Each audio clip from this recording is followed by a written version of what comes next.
ধূমপান, মদ্যপান ও তামাকজাত দ্রব্য সেবন স্বাস্থ্যের পক্ষে ক্ষতিকর। সত্যজিৎ রায় বাংলা চলচ্চিত্র এবং সাহিত্যের জগতে এক উজ্জ্বল নাম। জন্ম 2রা মে 1921 এবং মৃত্যু 23শে এপ্রিল 1992। চিত্র পরিচালক হিসাবে বিশ্বব্যাপী খ্যাতি লাভ করলেও বাংলা সাহিত্যের পাতায় তাঁর সৃষ্টি নিঃসন্দেহে শ্রেষ্ঠত্বের দাবি রাখে।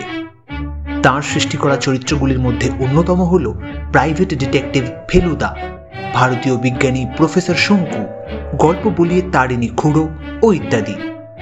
এখন শুনবেন সত্যজিৎ রায়ের রচনায় ফেলুদার অ্যাডভেঞ্চার গোসাইপুর সরগরম। গল্পটির প্রথম প্রকাশ সন্দেশ পত্রিকার শারদীয়া সংখ্যা 1976 সাল। জটায়ুর ভূমিকায় কৌস্তব, তুলসীচরণ ও নিত্যানন্দ দ্বৈপায়ন, ইন্সপেক্টর সুধাকর প্রামাণিক ও ভোলানাথ বাবু অভিজিৎ, ঠাকুমা কেয়া। গল্পের সূত্রধার, গল্প পাঠ ও অন্যান্য ভূমিকায় সৌমেন। শুরু হচ্ছে সত্যজিৎ রায়ের রচনায় ফেলুদার কাহিনী গোসাইপুর সরগরম।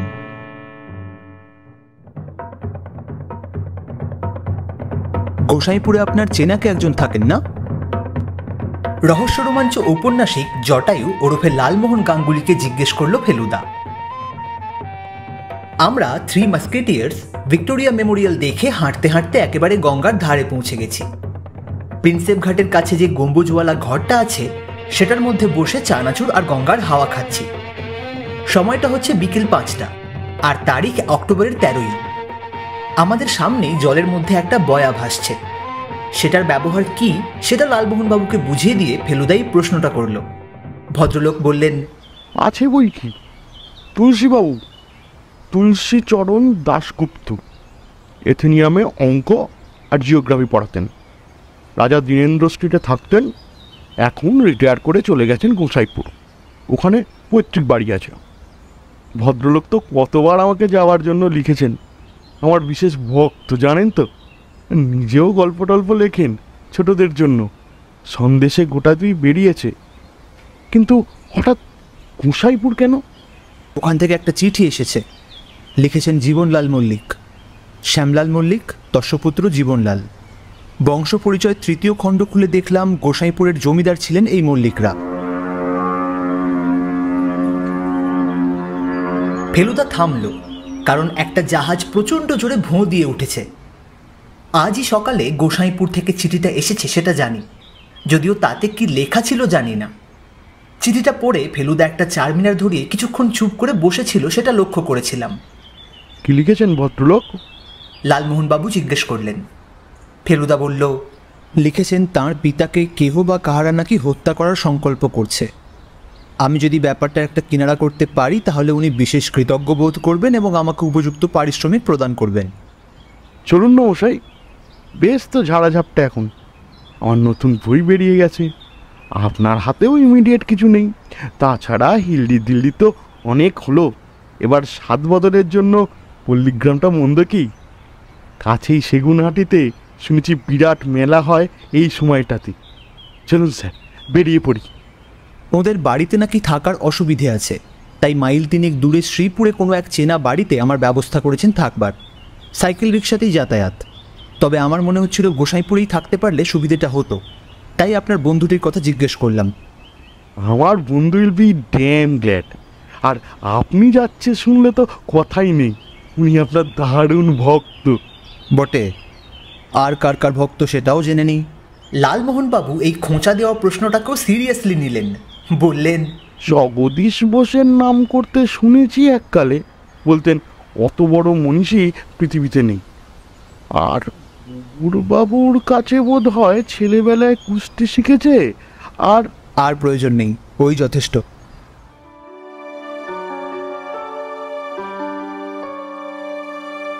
গোসাইপুর যেতে গেলে কাটোয়া জাংশনে নেমে বাস ধরতে হয়। কাটোয়া থেকে 7 মাইল পথ, তার মানে বড় জোর 8 ঘন্টা। শ্যামলাল তস্যপুত্র জীবনলালকে ফেলুদা চিঠি লিখে দিয়েছিল আমরা আসছি বলে, আর বলেছিল গোসাইপুরেই আমাদের থাকার বন্দোবস্ত হয়েছে। এদিকে তুলসীবাবু জটায়ুর চিঠি পাওয়া মাত্রই উত্তর দেন। শুধু যে খুশি হয়েছেন তাই নয়, লিখেছেন গোসাইপুর সাহিত্য সংঘ নাকি ফেলুদা আর লালমোহনবাবুকে একসঙ্গে জয়েন্ট সম্বর্ধনা দেওয়ার আয়োজন করতে চায়। লালমোহন বাবুর একেবারেই আপত্তি ছিল না, কিন্তু ফেলুদা কথাটা শুনেই চোখ রাঙিয়ে বলল, দেশে ক্রাইম বন্ধ হয়ে গেলে গোয়েন্দাদের ভাতের হাঁড়ি চড়ে না। কি অবস্থায় কাজ করছে সেটা বুঝতে পারছেন না? এতে আমার সম্বর্ধনার কি আছে মশাই? আর বলে দিন আমার পরিচয়টা যেন দয়া করে গোপন রাখেন, নইলে তদন্তের 12টা বেজে যাবে। লালমোহন বাবুকে বাধ্য হয়েই আদেশ পালন করতে হলো। তবে এটাও লিখলেন যে সংবর্ধনা নিতে ওর নিজের কোনো বাধা নেই।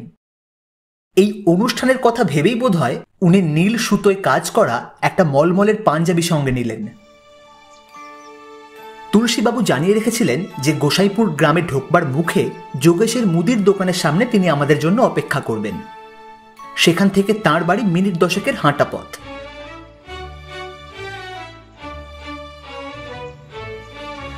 কাটোয়া জাংশনে নেমে সেখান থেকে বাস ধরে গোসাইপুর যাবার পথে একটা পালকি দেখতে পেয়ে বেশ অবাক লাগলো। তপসে ফেলুদা আর লালমোহন বাবু দেখলাম ঘাড় ঘুরিয়ে কিছুক্ষণ পালকিটাকে দেখলো। কোন সেঞ্চুরিতে এসে পড়লাম মশাই? বললেন লালমোহন বাবু। গোসাইপুরে বিজলি পৌঁছেছে তো? এতটা অজপাড়াগা বলে তো আমার ধারণা ছিল না। বাসের কন্ডাক্টর যোগেশের দোকানের নাম জানতো, তাকে বলেও রাখা ছিল। ঠিক জায়গায় এসে চেরা গলায় দুবার গোসাইপুর বলে ডাক দিল আর থামিয়ে আমাদের নামিয়ে দিল। যে ভদ্রলোক লালমোহন বাবুর দিকে হাসি মুখে এগিয়ে এলেন, তিনি যে এককালে স্কুল মাস্টার ছিলেন সেটা আর বলে দিতে হয় না।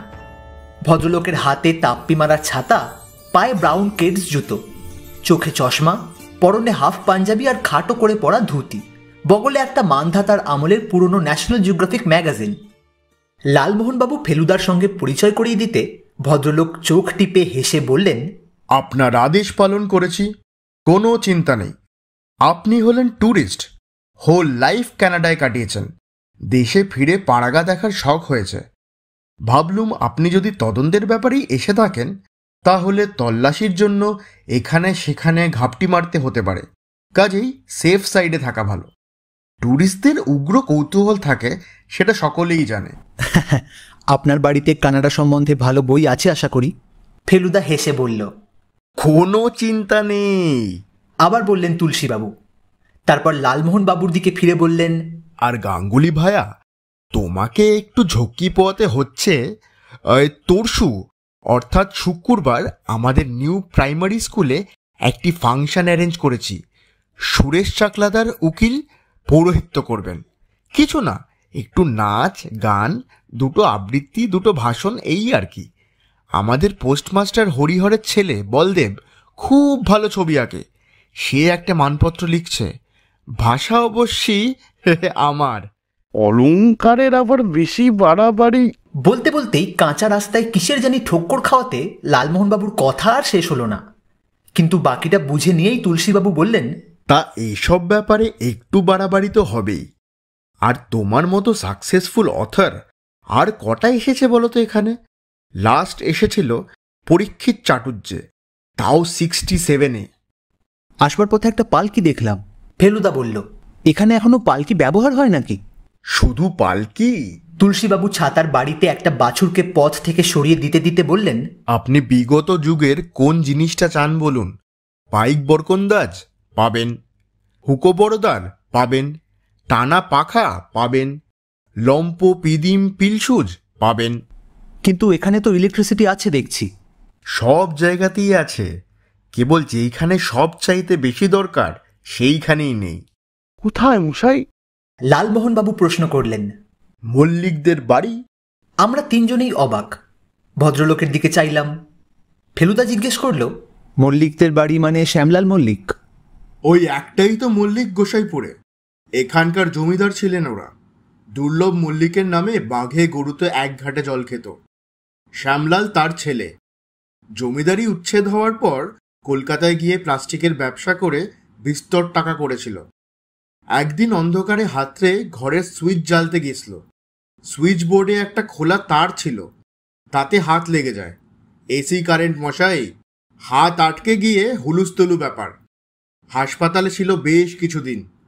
বেরিয়ে এসে ব্যবসা ছেলের হাতে তুলে দিয়ে গোসাইপুর চলে আসে। এসেই ইলেকট্রিক কানেকশন কেটে দেয়। শুধু সে হলে না হয় তবু বোঝা যেত, সেই সঙ্গে 20 শতাব্দীর সব কিছু বাতিল করে দিয়েছে। চুরুট ছেড়ে গড়গড়া ধরেছে। ফাউন্টেন পেন ব্যবহার করে না, টুথব্রাশের বদলে দাঁতন, ইংরেজি বই যা ছিল বাড়িতে সব বেচে দিয়েছে। নিজের গাড়িটা বেচে দিয়েছে, তার জায়গায় পালকি হয়েছে।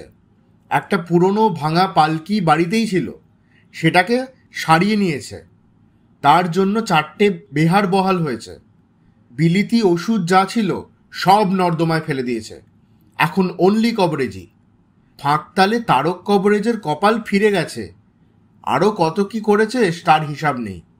এখানে যখন এসেছেন তখন আলাপ তো হবেই, তখন সব জানতে পারবেন। আলাপ না হয়ে উপায় নেই, আমি এসেছি ওর ছেলের কাছ থেকে তলব পেয়েই। হ্যাঁ, তা ছেলে কদিন হলো এসেছে বটে, কিন্তু রহস্যটা কি?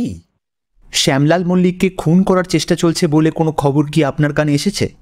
তুলসীবাবু কথাটা শুনে যেন বেশ অবাক হলেন বলে মনে হলো। কই, তেমন কিছু শুনিনি। তা খুন করার কথাই যদি বলেন, তার জন্য বাইরের লোকের কি দরকার? ঘরেই তো রয়েছে। সেটা কীরকম? ওই যিনি আপনাকে তলব দিয়েছেন, তার সঙ্গে বাপের তো বনিবনা নেই একদম। এখানে এলেই তো ঝগড়াঝাটি হয়। অবশ্যই আমি জীবনলালকে দোষ দিই না। ওরকম উদ্ভট খেয়াল যে বাপের, তাকে কোন ছেলে মানবে বলুন? জীবনলালকে তো এসে ওই বাড়িতেই থাকতে হয়। ওই ভূতের বাড়িতে মাথা ঠিক রাখা খুব মুশকিল। 1 বিঘে জমির ওপর তুলসীবাবুর কোঠা বাড়ি। বললেন বয়স নাকি প্রায় 100। বাপ ঠাকুরদা দুজনেই মুখতারি করতেন। বাড়িটা ঠাকুরদাই বানিয়েছেন। তুলসীবাবুর স্ত্রী কলকাতাতেই মারা গেছেন। একটি মেয়ে বিয়ে হয়ে গেছে। তার স্বামী লোহা লক্করের ব্যবসা করে আজিমগঞ্জে। 2 ছেলের মধ্যে একজনের সাইন পেন্টিংয়ের ব্যবসা কলকাতায়, আর একজন ওষুধের সেলসম্যান। তুলসীবাবু এখানে একাই থাকেন। তবে কি জানেন, পাড়াগায় এক মনে হয় না। এখানে সবাই পরস্পরের খোঁজ খবর রাখে, রোজই দেখা হয়, মেলামেশাটাও অনেক বেশি। বিকেল 4টে নাগাদ তুলসীবাবুর বাড়িতে পৌঁছে হাত মুখ ধুয়ে প্রথমেই চায়ের আয়োজন হলো। ফেলুদা সঙ্গে ভালো চা এনেছিল, কারণ ওই একটা ব্যাপারে ও সত্যিই খুঁতখুঁতে। অবশ্যই সেই চা সকলেই খেলো, আর তার সঙ্গে চিঁড়ে নারকেল। জোগাড় যন্ত্র করলো তুলসীবাবুর চাকর গঙ্গা। একতলার 2টো ঘর নিয়ে তুলসীবাবু নিজে থাকেন না।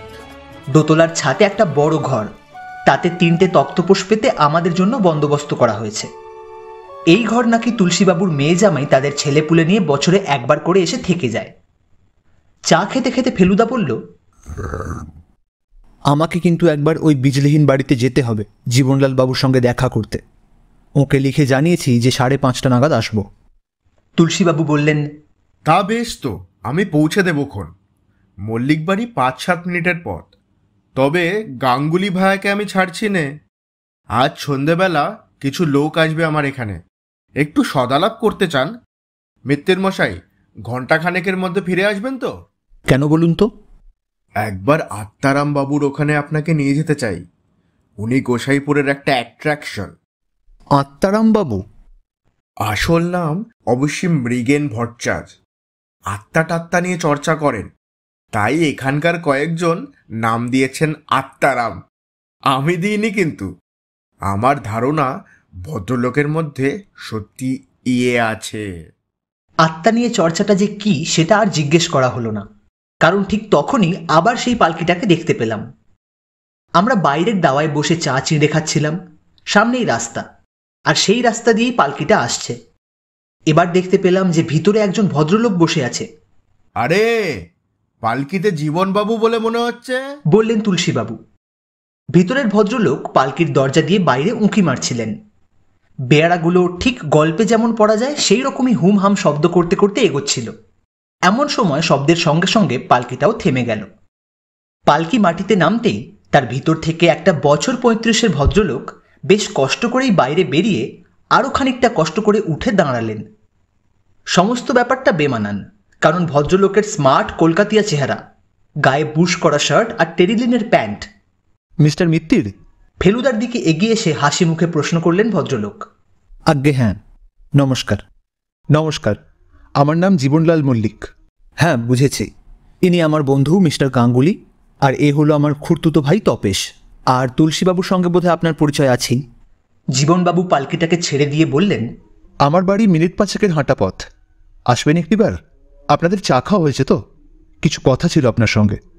লালমোহনবাবু রয়ে গেলেন। আমি আর ফেলুদা ভদ্রলোকের সঙ্গে মল্লিক বাড়ি রওনা দিলাম। রাস্তা ছেড়ে বাঁশ বনের মধ্যে ঢুকে বুঝলাম এটা শর্টকাট। জীবনবাবু বললেন, কলকাতা একটা টেলিফোন করার দরকার ছিল, তাই স্টেশনে যেতে হলো। পালকি ছাড়া গতি নেই বুঝি? জীবনবাবু ফেলুদার দিকে আর চোখে চেয়ে বললেন, আপনাকে তুলসীবাবু বলেছেন বুঝতে পারছি। হ্যাঁ, বলছিলেন ইলেকট্রিক শকের পরিণামটা গোড়ায় এত ভয়াবহ ছিল না জানেন। আক্রোশটা ছিল কেবলমাত্র ইলেকট্রিসিটির বিরুদ্ধেই, কিন্তু এখন যে সেটা কিরকম দাঁড়িয়েছে সেটা আমাদের বাড়ি গেলেই বুঝতে পারবেন। আপনি এখানে প্রায়ই আসেন? 2 মাসে একবার। আমাদের একটা ব্যবসা আছে, সেটা এখন আমাকেই দেখতে হয়, সেই নিয়েই কথা বলতে আসি। তাহলে ব্যবসায় এখনো ইন্টারেস্ট আছে আপনার বাবার? মোটেই না, কিন্তু আমি সেটাই চাই না। আমি আপ্রাণ চেষ্টা করে চলেছি যাতে উনি আবার স্বাভাবিক অবস্থায় ফিরে আসেন। কোনো আশা দেখছেন কি? এখনো তো না। মল্লিক বাড়িও যে অনেক দিনের পুরনো বাড়ি সেটা আর বলে দিতে হয় না। তবে মেরামতের দরুন বাড়িটাকে আর পোড়ো বাড়ি বলা যায় না। প্রাসাদ না হলেও অট্টালিকা নিশ্চয়ই বলা চলে এ বাড়িকে। ফটক দিয়ে ঢুকে ডাইনে একটা বাঁধানো পুকুর। বাড়ির দুপাশের ফাঁক দিয়ে পিছনে গাছগুলো দেখলে মনে হয় ওদিকে একটা বাগান আছে। পাঁচিলটা মেরামত হয়নি, তাই এখানে ওখানে ফাটল ধরেছে, কয়েক জায়গায় আবার দেওয়াল ভেঙেও পড়েছে। ফটকে একজন দারোয়ান দেখলাম, যার হাতে সরকি আর ঢাল। দেখে মনে হলো কোনো ঐতিহাসিক নাটকে নামার জন্য এরা তৈরি হয়েছে। সদর দরজার পাশেই ঠিক ওই রকম হাস্যকর পোশাক পরা একজন বরকন্দাজ জীবনবাবুকে দেখে পেল্লায় সেলাম ঠুকলো।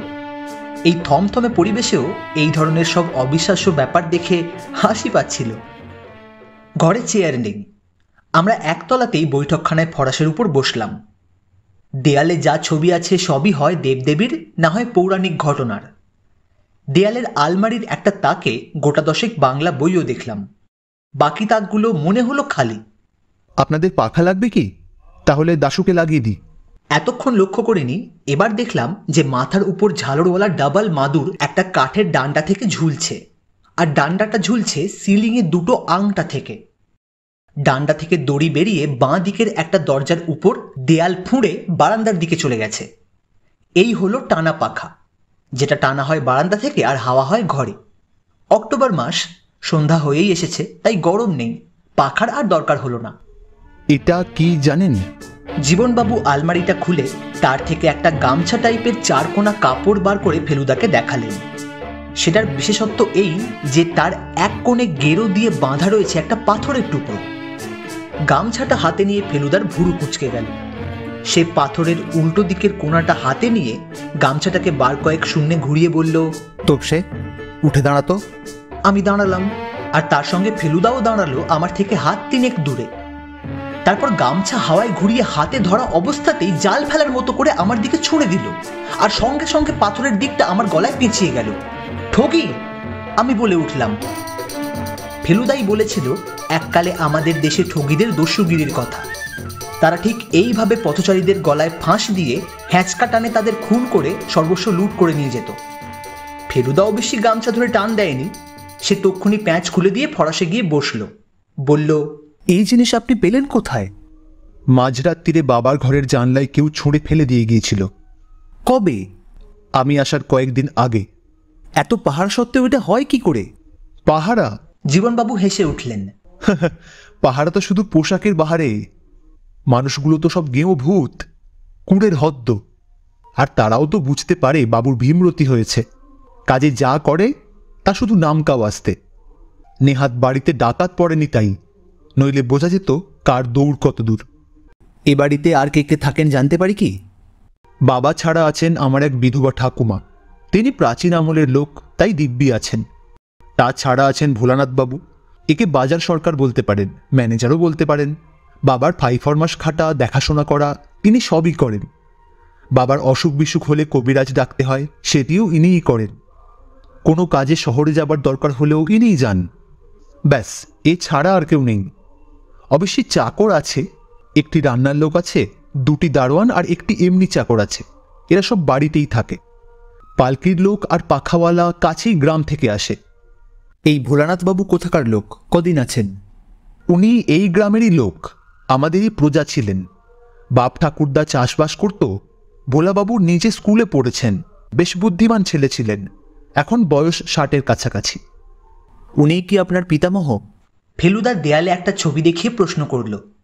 বিরাট এক জোড়া পাকানো গোঁফ নিয়ে এক জমিদার বাঁ হাত শ্বেত পাথরের টেবিলের উপর রেখে ডান হাতে একটা রূপোয় বাঁধানো লাঠি ধরে চেয়ারে বসে আছেন। দেখলেই মনে হয় যাকে বলে দোর্দণ্ড প্রতাপ। হ্যাঁ, উনিই দুর্লভ সিংহ, যার নামে বাঘে গরুতে এক ঘাটে জল খেত। জীবনবাবু হেসে উঠলেন। বাঘ অবশ্যই এককালে থাকলেও ঠাকুরদার আমলে ছিল না। তবে হ্যাঁ, ডাক সাইটে জমিদার ছিলেন ঠিকই, এবং শেমফুলি অত্যাচারীও। একজন চাকর একটা ট্রেতে করে একটা পেয়ালা আর দুটো গ্লাসে কি যেন নিয়ে এলো। তাহলে চায়ের পাটটা এখনো উঠিয়ে দেননি আপনার বাবা? আলবাদ দিয়েছেন। এটা অবশ্যই চা না, কফি। আমি নিজের সঙ্গে একটি কাপ আর একটি নেসক্যাফে সঙ্গে করে নিয়ে আসি। সকাল সন্ধে একতলায় বসে খাই। আপনাদের জন্য কিন্তু গ্লাস, কিছু মনে করবেন না। না না, মনে করব কেন? এ তো খাঁটি মাদ্রাজি সিস্টেম। কমলা বিলাসে একবার এইরকমই কাঁসার পাত্রে কফি খেয়েছিলাম। দোতলা থেকে মাঝে মাঝেই একটা খটখট শব্দ পাওয়া যাচ্ছিল। সেটা যে কিসের শব্দ সেটা ফেলুদার প্রশ্ন থেকে বুঝতে পারলাম। আপনার বাবা বুঝি খড়ম ব্যবহার করেন? জীবনবাবু একটু হেসে বললেন, সেটাই স্বাভাবিক নয় কি? এই ঠগির গামছা ছাড়া আর কি থেকে আপনার সন্দেহ হলো যে আপনার বাবার জীবন বিপন্ন? জীবনবাবু তার পকেট থেকে একটা কাগজ বের করে ফেলুদাকে দিলেন। তাতে গোটা গোটা পেন্সিলের অক্ষরে লেখা, তোমার পূর্বপুরুষের পাপের প্রায়শ্চিত্ত স্বরূপ তোমার প্রাণদণ্ডের আদেশ হইল, অতএব প্রস্তুত থেকো। জীবনবাবু বললেন যে এটা এসেছে 5ই অক্টোবর, তিনি এখানে আসার আগের দিন। এটা পোস্ট করা হয়েছিল কাটোয়া থেকেই। তিনি আরও বললেন যে তার ধারণা এখান থেকে যে কেউ গিয়ে সেটা ডাকে ফেলে আসতে পারে। কিছু মনে করবেন না, পূর্বপুরুষদের পাপটা কি সে ব্যাপারে কিছু আলোকপাত করতে পারলে সুবিধে হতো। বুঝতেই তো পারছেন, বললেন জীবনবাবু। একটি জমিদার বংশের ইতিহাসে অন্যায়ের তো কত রকম দৃষ্টান্ত থাকতে পারে। এখন কোন পাপের কথা বলছে সেটা কি করে বলি বলুন? আমার ঠাকুরদাদা দুর্লভ মল্লিকই তো কত রকম অত্যাচার করেছেন প্রজাদের উপর। এটা পেয়ে পুলিশে খবর দিলেন না কেন? দুটো কারণে। একটু ভেবে বললেন জীবনবাবু। এক, এখানে আপনাকে কেউ চিনবে না, তাই যে লোক হুমকি দিচ্ছে সে সাবধানতা অবলম্বন করবার তাগিদ অতটাও অনুভব করবে না। আর দুই, পুলিশ এলে প্রথমে আমাকেই সন্দেহ করবে। আমরা দুজনে জিজ্ঞাসু দৃষ্টিতে ভদ্রলোকের দিকে চাইলাম। জীবনবাবু বলে চললেন, বাবার এই অদ্ভুত পরিবর্তনের পর থেকে আমার সঙ্গে তাঁর আর বনিবনা বিশেষ নেই। আমরা শহুরে মানুষ, বিজ্ঞানের অবদানগুলো অত সহজে বর্জন করলে আমাদের চলে না। এটা ঠিক যে ইলেকট্রিক শকের ফলে বাবা মানসিক শকও পেয়েছিলেন সাংঘাতিক। ঘটনাটা ঘটে 5 বছর আগে। আমি আর বাবা অফিস থেকে ফিরে একসঙ্গে বৈঠকখানায় ঢুকি। অন্ধকারে বাতি জ্বালতে গিয়ে সুইচ বোর্ডের একটা খোলা তারে বাবার হাত আটকে যায়। বাইরে মেন সুইচ ছিল, আমি দৌড়ে গিয়ে 5 সেকেন্ডের মধ্যেই সেটা বন্ধ করি। তবু কেন জানি আমার বাবার ধারণা হয় যে আমি ব্যাপারটা আরো তাড়াতাড়ি করতে পারতাম। সেই তখন থেকেই। যাই হোক, এখানে এলেই কথা কাটাকাটি হয়। একবার তো রেগে গিয়ে একটা জ্বলন্ত কেরোসিনের ল্যাম্প ছুঁড়ে ফেলেই দিয়েছিলাম। তার ফলে ফরাসে আগুন টাগুন লেগে গিয়ে হুলস্থুল ব্যাপার। পাড়াগাঁতে খবর রটে যায়। আর তারপর থেকে সবাই এটাই জেনে যায় যে শ্যাম মল্লিকের সঙ্গে তার ছেলের সাপে নেউলে সম্পর্ক। কাজেই বুঝতেই পারছেন কেন পুলিশ ডাকেনি। অবশ্যই আপনাকে ডাকার আরেকটা কারণ হলো আপনার খ্যাতি। আর আমার বিশ্বাস শহুরে আধুনিক একজন লোক সমস্যাটা আরো ভালোভাবে বুঝবেন। নেসক্যাফে শেষ হবার আগেই ঘরে ল্যাম্প চলে এসেছে। জীবনবাবু বললেন, আপনি কি বাবার সঙ্গে একবার দেখা করতে চান? সেটা হলে মন্দ হতো না। সামান্য কটা ল্যাম্প লণ্ঠনের আলোয় এত বড় বাড়ির অনেকখানি যে অন্ধকার থেকে যাবে তা দেখে বেশ আশ্চর্য লাগছিল। সিঁড়ি দিয়ে ওঠার সময় জীবনবাবু পকেট থেকে একটা ছোট্ট টর্চ বার করে জেলে বললেন, এটা হলো লুকিয়ে আনা। শ্যামলাল মল্লিক তার নিজের ঘরে ফরাসে বসে তাকিয়ায় ঠেস দিয়ে গড়গড়ার নল হাতে নিয়ে বসে আছেন। জীবনবাবু আর নিচের ছবির দুর্লভ বাবু, এই দুইজনের সঙ্গেই ভদ্রলোকের চেহারার মিল আছে। হয়তো এই চেহারার সঙ্গে দুর্লভ সিংহের গোঁফ জুড়ে দিলে একেও ডাকসাইটে বলে মনে হয়। এই অবস্থায় দেখে ভয় করে না, যদিও কথা বলার সময় তাঁর গলার গম্ভীর স্বরে মনে হয় রাগলে ভয়ঙ্কর হতে পারে। আপনি এবার আসুন। গম্ভীর গলায় বললেন শ্যামলাল বাবু। যাকে কথাটা বলা হলো তিনি ফরাসের এক কোণে বসেছিলেন। জীবনবাবু তাকে কবিরাজ তারক চক্রবর্তী বলে পরিচয় করিয়ে দিলেন। রোগা ডিগডিগে চেহারা, ঘন ভুরুর নিচে নাকের উপর পুরু কাঁচের চশমা, নাকের নিচে এক জোড়া পুরু গোঁফ। তারক চক্রবর্তী নমস্কার করে ঘর থেকে বেরিয়ে গেলেন। শ্যামলাল মল্লিকের সঙ্গে জীবনবাবু আমাদের সকলের পরিচয় করিয়ে দিলেন। গোয়েন্দা? গোয়েন্দা দিয়ে কি হবে? পরিচয় পেয়েই ভদ্রলোক বিরক্তভাবে প্রশ্ন করলেন। এই চক্রান্তের কিনারা করা গোয়েন্দার কম্ম নয়। আমার শত্রু আমার ঘরেই আছে। এ কথা দুর্লভ মল্লিকের আত্মা আমাকে বলেও দিয়েছেন। সে কথা কাগজে লেখাও আছে আমার কাছে। আত্মা ত্রিকালজ্ঞ। জ্যান্ত মানুষ সাহেবী কেতাব পড়ে তার চেয়ে বেশি জানবে কি করে? জীবনবাবু দেখলাম কথাটা শুনে কেমন জানি থতমত খেয়ে গেলেন। বুঝলাম তিনি ঘটনাটা জানেন না। তুমি কি মৃগাঙ্ক ভট্টাচার্যের বাড়িতে গিয়েছিলে বাবা? আমি যাব কেন? সে এসেছিল, আমি তাকে ডেকেছিলাম। আমাকে এইভাবে বিব্রত করছে কে সেটা আমার জানার দরকার ছিল। এখন জেনেছি। জীবনবাবু গম্ভীরভাবে বললেন, কবে এসেছিলেন মৃগাঙ্ক বাবু? তুমি আসার আগের দিন। শ্যামলাল বাবু আর কোনো কথা বললেন না। তিনি কথার ফাঁকে ফাঁকে সমানে গড়গড়া টেনে চলেছেন।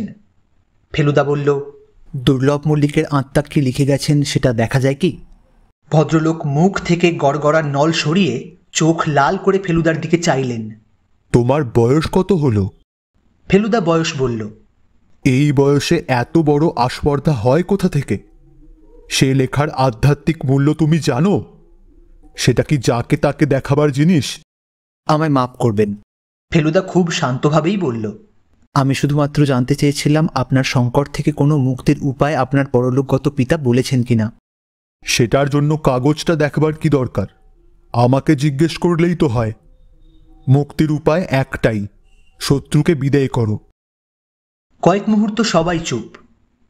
তারপর ধীর কণ্ঠে জীবনলাল বাবু তাঁর পিতাকে জিজ্ঞাসা করলেন, তিনি পুত্রকে এখান থেকে চলে যেতে বলছেন কিনা। আমি কি তোমাকে কোনোদিনও আসতে বলেছি? জীবনবাবু দেখলাম ছাড়বার পাত্র নন। বললেন, বাবা, তুমি আমার চেয়ে বেশি ভোলানাথ বাবুর ওপর আস্থা রাখছো। বোধহয় তুমি তার পারিবারিক ইতিহাসটা ভুলে যাচ্ছ। ভোলানাথ বাবুর বাবা খাজনা দিতে দেরি করায় দুর্লভ মল্লিকের লোক গিয়ে তার ঘরে আগুন লাগিয়ে দিয়েছিল। আর মূর্খ! মল্লিক মশাই দাঁত খিঁচিয়ে বলে উঠলেন, ভোলানাথ তখন ছিল শিশু। ঘটনার 60 বছর পরে সে প্রতিশোধ নেবে আমাকে হত্যা করে। এমন কথা শুনলে লোকে হাসবে, সেটা বুঝতে পারছো না তুমি? আমরা আর বসলাম না। চলুন আপনাদের পৌঁছে দিয়ে আসি। বাইরে এসে বললেন জীবনবাবু, আপনারা শর্টকাট চেনে ফিরতে পারবেন না। ফটক থেকে বেরিয়ে এসে ভদ্রলোক বললেন, আপনাকে ডেকে এনে এরকম ঝামেলার মধ্যে ফেলতে চাইনি। আপনাকে যেভাবে অপমানিত হতে হলো তার জন্য আমি সত্যিই লজ্জিত। গোয়েন্দাদের এসব ব্যাপারে লজ্জাবোধ থাকে না জীবনবাবু, বলল ফেলুদা। এখানে এসে আমার আদৌ আফসোস হচ্ছে না। এ নিয়ে আপনি চিন্তাই করবেন না। আমার কেবল আপনার সম্বন্ধেই ভাবনা হচ্ছে। একটা কথা আপনার বোঝা উচিত, হুমকি চিঠি পড়ে ভোলানাথবাবুর কথা মনে হচ্ছে বলেই কিন্তু সন্দেহটা আরও বেশি করে আপনার উপরে পড়ছে। কিন্তু গামছার চিঠি যখন আসে তখন তো আমি কলকাতায় মিস্টার মিত্তির। ফেলুদা একটা ছোট্ট হাসি দিয়ে বলল, আপনার যে কোনো অনুচর নেই এই গোসাইপুরে সেটা কি করে জানবো জীবনবাবু? আপনিও আমাকেই সন্দেহ করছেন? শুকনো ধরা গলায় প্রশ্ন করলেন জীবনবাবু। না, আমি এখনও কাউকেই সন্দেহ করছি না, কাউকেই নির্দোষ ভাবছি না। তবে একটা কথা আমি আপনাকে জিজ্ঞাসা করতে চাই, এই ভোলানাথবাবু কীরকম মানুষ? জীবনবাবু এক মুহূর্ত চুপ করে থেকে বললেন, অত্যন্ত বিশ্বস্ত, এটা স্বীকার না করে উপায় নেই। কিন্তু তাই বলেই কি আমার উপর সন্দেহ পড়বে? শেষ প্রশ্নটা যেন মরিয়া হয়েই করলেন জীবনবাবু। ফেলুদা বলল, জীবনবাবু, এখন আমাকে সম্পূর্ণ ব্যাপারটা নিরপেক্ষভাবে বুঝতে হবে। এছাড়া আমার কোনো উপায় নেই। আর আপনাকেও ধৈর্য রাখতে হবে, এছাড়া আপনার কোনো উপায় নেই। অপরাধীকে রক্ষা করার রাস্তা আমার জানা নেই, কিন্তু যে নির্দোষ তাকে আমি বাঁচাবই। ফেলুদার কথায় জীবনবাবু আশ্বস্ত হলেন কিনা সেটা অন্ধকারে তাঁর মুখ দেখে আর বোঝা গেল না। বাঁশবনটা ফুরিয়ে আসার মুখে ফেলুদা একটা প্রশ্ন করল জীবনবাবুকে। আপনার বাবা তো খড়ম ব্যবহার করেন, খালি পায়েও হাঁটাহাঁটি করেন কি কখনো? বাড়ির বাইরে? বাড়ির ভিতরেই করেন না কখনো, তো আবার বাড়ির বাইরে? এটাও বেশি নতুন কিছু নয়, চিরকালের ব্যাপার। পায়ের তলায় যেন মাটি দেখলাম, তাই জিজ্ঞেস করছি। হ্যাঁ, আরেকটা কথা, উনি মশারি ব্যবহার করেন না? নিশ্চয়ই, এখানে সবাই করে, করতেই হয়। কেন বলুন তো? আপনি বোধহয় ল্যাম্পের আলোয় ঠিক বুঝতে পারেননি, ওর সর্বাঙ্গে অসংখ্য মশার কামড়ের চিহ্ন ছিল। ও তাই বুঝি। বুঝলাম জীবনবাবু খেয়াল করেননি। সত্যি বলতে কি আমিও খেয়াল করিনি। কিন্তু বাবা তো মশারি ব্যবহার করেন। মশারি তো সাহেবদের জিনিস না, এতে আপত্তির কি আছে? তাহলে বোধহয় ফুটো আছে, একটু দেখবেন তো। ঠিক আছে। তুলসীবাবু আর জটায়ু আমাদের জন্য অপেক্ষা করছিলেন। এই এতক্ষণে ইলেকট্রিক লাইটে এসে যেন হাঁফ ছেড়ে বাঁচলাম। লালমোহনবাবু বললেন, ভাবতে পারেন এই গণ্ডগ্রামে প্রায় 20 জনের মতো লোক পাওয়া গেল যারা আমার 50%-এর বেশি বই পড়েছে। সবাই যে কিনে পড়েছে তা নয়, 65% স্কুলের লাইব্রেরি থেকে নিয়ে পড়েছে। যারা কিনেছে তারা এসে বইয়ের সই নিয়ে গেল। তুলসীবাবু ফেলুদাকে বললেন, আপনার অপেক্ষায় তো বসে আছি, একবার আত্মারামের দর্শনটা করে নিন। বাদুড়ে কালী না হয় কাল দেখা যাবে। বাদুড়ে কালী? সেটা আবার কি? গোসাইপুরের আর একটা অ্যাট্রাকশন। আপনারা যে বাঁশবন দিয়ে এলেন তারই ভিতরে একটি 200 বছরের পুরনো পোড়ো মন্দির। বিগ্রহ নেই, বহুদিন থেকেই বাদুড়ের বাসা হয়ে পড়ে আছে। এককালে খুব জাঁকের মন্দির ছিল। ভালো কথা। আপনার এই আত্মারাম বাবুটি কি এই গাঁয়েরই লোক? না, তবে রয়েছেন এখানেই অনেকদিন। বছর 2 হলো ভদ্রলোকের এই ক্ষমতা প্রকাশ পায়। তাছাড়া জ্যোতিষও জানেন, খুব নামডাক। কলকাতা থেকে লোক এসে হাত তাত দেখিয়ে যায়। পয়সা নেন না? তা হয়তো নেন, কিন্তু এখানকার কারোর কাছ থেকে কোনোদিন কিছু নিয়েছেন তা বলে শুনিনি। আত্মা নামান সোম আর শুকুরে, আজ শুধু দর্শনটাই করিয়ে আনবো। ফেলুদা দর্শনের ব্যাপারে দেখলাম কোনো আপত্তি করল না। কারণ পরিষ্কার, সে বুঝেছে মৃগেন ভট্টাচার্য এখন তদন্তের সঙ্গে জড়িয়ে গেছে। আমরা বেরিয়ে পড়লাম। বাইরে গাছপালার ফাঁক দিয়ে এ বাড়ি ও বাড়ির বিজলি আলো দেখা গেলেও অন্ধকারটা বেশ জমজমাট। চাঁদ এখনো ওঠেনি। ঝিঁঝি, পেঁচা, শেয়াল সব মিলিয়ে মনে হচ্ছিল এখানে শ্যাম মল্লিকের পালকি আর কেরোসিন ল্যাম্পই মানায় বেশি। লালমোহনবাবু বললেন, এর চেয়ে রহস্যময় আর রোমাঞ্চকর পরিবেশ তিনি আর দেখেননি। বললেন, যে উপন্যাসটার ছক কেটেছি সেটা গোয়াটে মেলায় ফেলবো ভাবছিলুম, এখন দেখছি গোসাইপুর প্রেফারেবল। আমি বললাম, তাও তো ঠগির ফাঁসটা দেখেননি, তাহলে বুঝতেন রোমাঞ্চ কাকে বলে। সে কি ব্যাপার মশাই? ফেলুদা সংক্ষেপে ঘটনাটা বলল, হুমকি চিঠির কথাটাও বলল। তুলসীবাবু মন্তব্য করলেন, মৃগেন ভট্টাচার্য যদি আত্মা আনিয়ে ওই কথাই বলে থাকে যে মল্লিক বাড়িতেই রয়েছেন শ্যাম মল্লিকের শত্রু, তাহলে সেটা মানতেই হবে। আপনার সারা গাঁ চষে বেড়ানোর দরকারই নেই।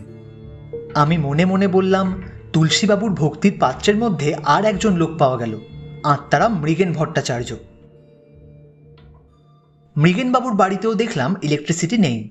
বোধহয় আবছা আলোয় আত্মা সহজে নামে তাই। ভদ্রলোকের চেহারা বেশ চোখে পড়ার মতো, দেখে বয়স বোঝার উপায় নেই। পাতলা চুলে পাক ধরেনি, যদিও চোখের কোলে আর থুতনির নিচে চামড়া কুঁচকে গেছে। নাক, চোখ, কপাল, পাতলা ঠোঁট, গায়ের রং সবই একেবারে কাশির টোলের পণ্ডিতের মতো, মানে যাকে বলে মাক মারা বামুন। পায়ের গুলি দেখলে মনে হয় ভদ্রলোক এখন না হাঁটলেও এককালে বহু হেঁটেছেন। বিজলি না থাকলেও এখানে চেয়ার টেবিলের অভাব নেই। ভট্টাচার্য মশাই নিজে তক্তপোষে বসে আছেন। সামনে 3টে টিনের আর একটা কাঠের চেয়ার ছাড়া দুপাশে 2টো বেঞ্চ রয়েছে। ডান দিকের বেঞ্চিতে একজন বয়স 25-এর ছেলে বসে একটা পুরনো পাঁজির পাতা উল্টাচ্ছে। পরে জেনেছিলাম ও মৃগেনবাবুর ভাগ্নে নিত্যানন্দ, আত্মা নামানোর ব্যাপারে মামাকে সাহায্য করে।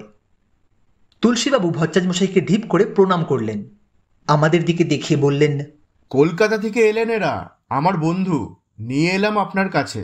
গোসাইপুর কাকে নিয়ে গর্ব করে সেটা এদের জানা উচিত নয় কি? মৃগাঙ্কবাবু ঘাড় তুলে আমাদের দেখে চেয়ারের দিকে দেখিয়ে দিলেন। আমরা 3 জনে বসলাম। তুলসীবাবু দাঁড়িয়ে রইলেন। এবার মৃগাঙ্কবাবু হঠাৎ টান হয়ে পদ্মাসনে বসে মিনিটখানেক চোখ বুজে চুপ করে রইলেন। তারপর সেই অবস্থাতেই বললেন, আপনাদের মধ্যে সন্ধ্যা শশী বন্ধুটি কোনজন? আমরা সবাই চুপ। ফেলুদার চোখ কুঁচকে গেছে। লালমোহনবাবু বলে উঠলেন, আগে ওই নামে তো কেউ। তুলসীবাবু ঠোঁটে আঙুল দিয়ে তাকে থামিয়ে দিলেন। আমি প্রদোষচন্দ্র মিত্র আমারই নাম। হঠাৎ বলে উঠল ফেলুদা, সত্যিই তো, প্রদোষ মানে সন্ধ্যা, চন্দ্র হলো শশী, আর মিত্র মানে বন্ধু। সন্ধ্যা শশী বন্ধু। ভট্টাচ মশাই চোখ খুলে ফেলুদার দিকে মুখ ঘোরালেন। তুলসীবাবু দেখি বেশ গর্ব গর্ব ভাব নিয়ে ফেলুদার দিকে চেয়ে আছেন। বুঝলে তুলসীচরণ, বললেন ভট্টাচ মশাই, কিছুদিন পর থেকে আর আত্মার প্রয়োজন হবে না। আমার নিজের মধ্যেই ক্রমে ত্রিকাল দর্শনের শক্তি জাগছে, সেটা অনুভব করতে পারছি। অবশ্যই আরো কয়েক বছর লাগবে। ওর পেশাটা কি বলুন তো? তুলসীবাবু ফেলুদার দিকে দেখিয়ে প্রশ্নটা করলেন। ইতিমধ্যে একজন বাইরের লোক এসে ঢুকেছে। তার সামনে ফেলুদা যে গোয়েন্দা, এই খবরটা বেরিয়ে পড়লে মোটেই ভালো হবে না। না, ঠিক আছে, সেটা আর বলার দরকার নেই, তাড়াতাড়ি বলল ফেলুদা। তুলসীবাবু নিজের অসাবধানতার ব্যাপারটা বুঝতে পেরে জিভ কেটে কথা ঘুরিয়ে দিলেন। শুক্রবার আরেকবার আপনার কাছে নিয়ে আসবো ওদের, আজ কেবল দর্শনটাই করিয়ে গেলাম। মৃগাঙ্কবাবুর চোখ এখনো ফেলুদার দিকে। একটু হেসে তিনি বললেন, সূক্ষ্ম শাল ও শস্য, এই সূক্ষ্ম শাল ও শস্যের কাজেই আপনি এখানে এসেছেন। এ কথা বললে আপনি ছাড়া আর কেউ বুঝবে কি? ভদ্রলোকের কাছ থেকে বিদায় নিয়ে বাইরে এসেই ফেলুদা বলল, চতুর লোক, এর পশার জমবে না তো কার জমবে? সূক্ষ্ম শাল শস্য এই কি মশাই? লালমোহনবাবু জিজ্ঞাসা করলেন। সন্ধ্যা শশী বন্ধু, তা তো অনেক কষ্টে বুঝলাম, তাও আপনি নিজের নামটা বললেন বলে। সূক্ষ্ম হলো অনু, শাল দন্তস্ব হলো শন, আর শস্য হলো ধান, তিনে মিলে অনুসন্ধান। হ্যাঁ। লালমোহনবাবু ক্ল্যাপ দিয়ে বলে উঠলেন, লোকটা শুধু গণনা জানে না, হিয়ালিও জানে। আশ্চর্য। কে যেন একটা এদিকে আসছে। হাতের লণ্ঠনটা দোলার ফলে তার নিজের ছায়াটা সারা রাস্তা ঝাঁট দিতে দিতে এগিয়ে আসছে। তুলসীবাবু হাতের টর্চ তুলে তার মুখে ফেললেন, বললেন, ভট্টাচার্যের ওখানে বুঝি? কি ব্যাপার, ঘন ঘন দর্শন? ভদ্রলোক একটু হাসি হাসি ভাব করে কিছু না বলে আমাদের পাশ কাটিয়ে চলে গেলেন। ভোলানাথবাবু বললেন, তুলসীবাবু, ভট্টাচার্য মশাই নেটের ভক্ত। মাঝে একদিন ওর বাড়িতে গিয়ে কার জানি আত্মা নামিয়েছেন। রাত্রে তুলসীবাবুর দাওয়ায় বসে 3 রকম তরকারি, মুগের ডাল আর ডিমের ডালনা দিয়ে দিব্যি ভোজ হলো। তুলসীবাবু বললেন যে এখানকার টিউবওয়েলের জলটাই নাকি খুব খিদে হয়। খাওয়া দাওয়া করে বাইরের দাওয়ায় বসে তুলসীবাবুর কাছ থেকে ওর মাস্টারি জীবনের গল্প শুনে যখন দোতলায় শুতে এলাম, তখন ঘড়ি বলছে 9:30, কিন্তু মনে হচ্ছে যেন মাঝরাত্রির। আমরা মশারি সমেত বিছানাপত্র সব নিয়ে এসেছিলাম। ফেলুদা বলল ওডোমস মেখে শোবে, মশারির দরকার নেই। আমি লক্ষ্য করেছি গত 1.5 ঘন্টায় ও কেবল একবার মাত্র গঙ্গার রান্নার প্রশংসা ছাড়া আর কোনো কথা বলেনি। এত চট করে ওকে চিন্তায় ডুবে যেতে এর আগে কখনো দেখিনি। লালমোহনবাবু বললেন ওকে নাকি সংবর্ধনার স্পিচটা তৈরি করে রাখতে হবে, তাই উনি একটা লণ্ঠন চেয়েছেন, কারণ ঘরে বাতি জ্বালিয়ে রাখলে আমাদের ঘুমের ব্যাঘাত হবে। আমি বিছানায় শুয়ে পড়ে ফেলুদাকে একটা প্রশ্ন জিজ্ঞাসা না করে পারলাম না। আচ্ছা ফেলুদা, তোমার নাম আর পেশাটা বলে দিল কি করে বলো তো? আমার মনের অনেকগুলো প্রশ্নের মধ্যে ওটাও একটারে তোপসে। তবে অনেক লোকের অনেক পিকিউলিয়ার ক্ষমতা থাকে যার কোনো ব্যাখ্যা পাওয়া যায় না। লালমোহনবাবু বললেন, আমাকে এভাবে স্রেফ ইগনোর করলো কেন বলুন তো? আরে মশাই, সারা গাঁয়ের লোক আপনাকে অভ্যর্থনা দিতে চলেছে, আর একটিমাত্র লোক আপনার নামে হেঁয়ালি বাঁধল না বলে আপনি এত মুষড়ে পড়লেন। তাহলে বোধহয় আমার নাম থেকে হিয়ালি হয় না, তাই।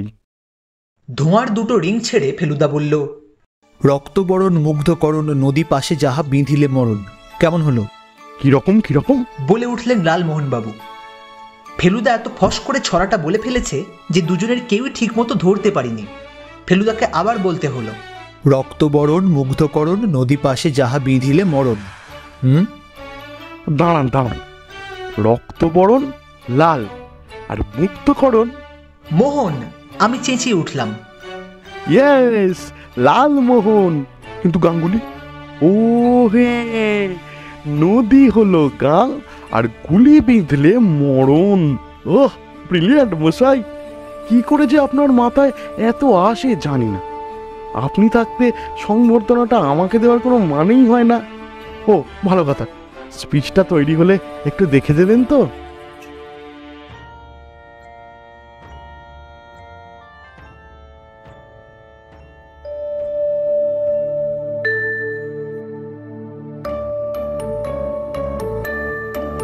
পরদিন সকালে গ্রামটা ঘুরে দেখে জাগরণী ক্লাবের বাড়িতে সিরাজদৌল্লার নাটকের রিহার্সাল দেখতে গেলাম।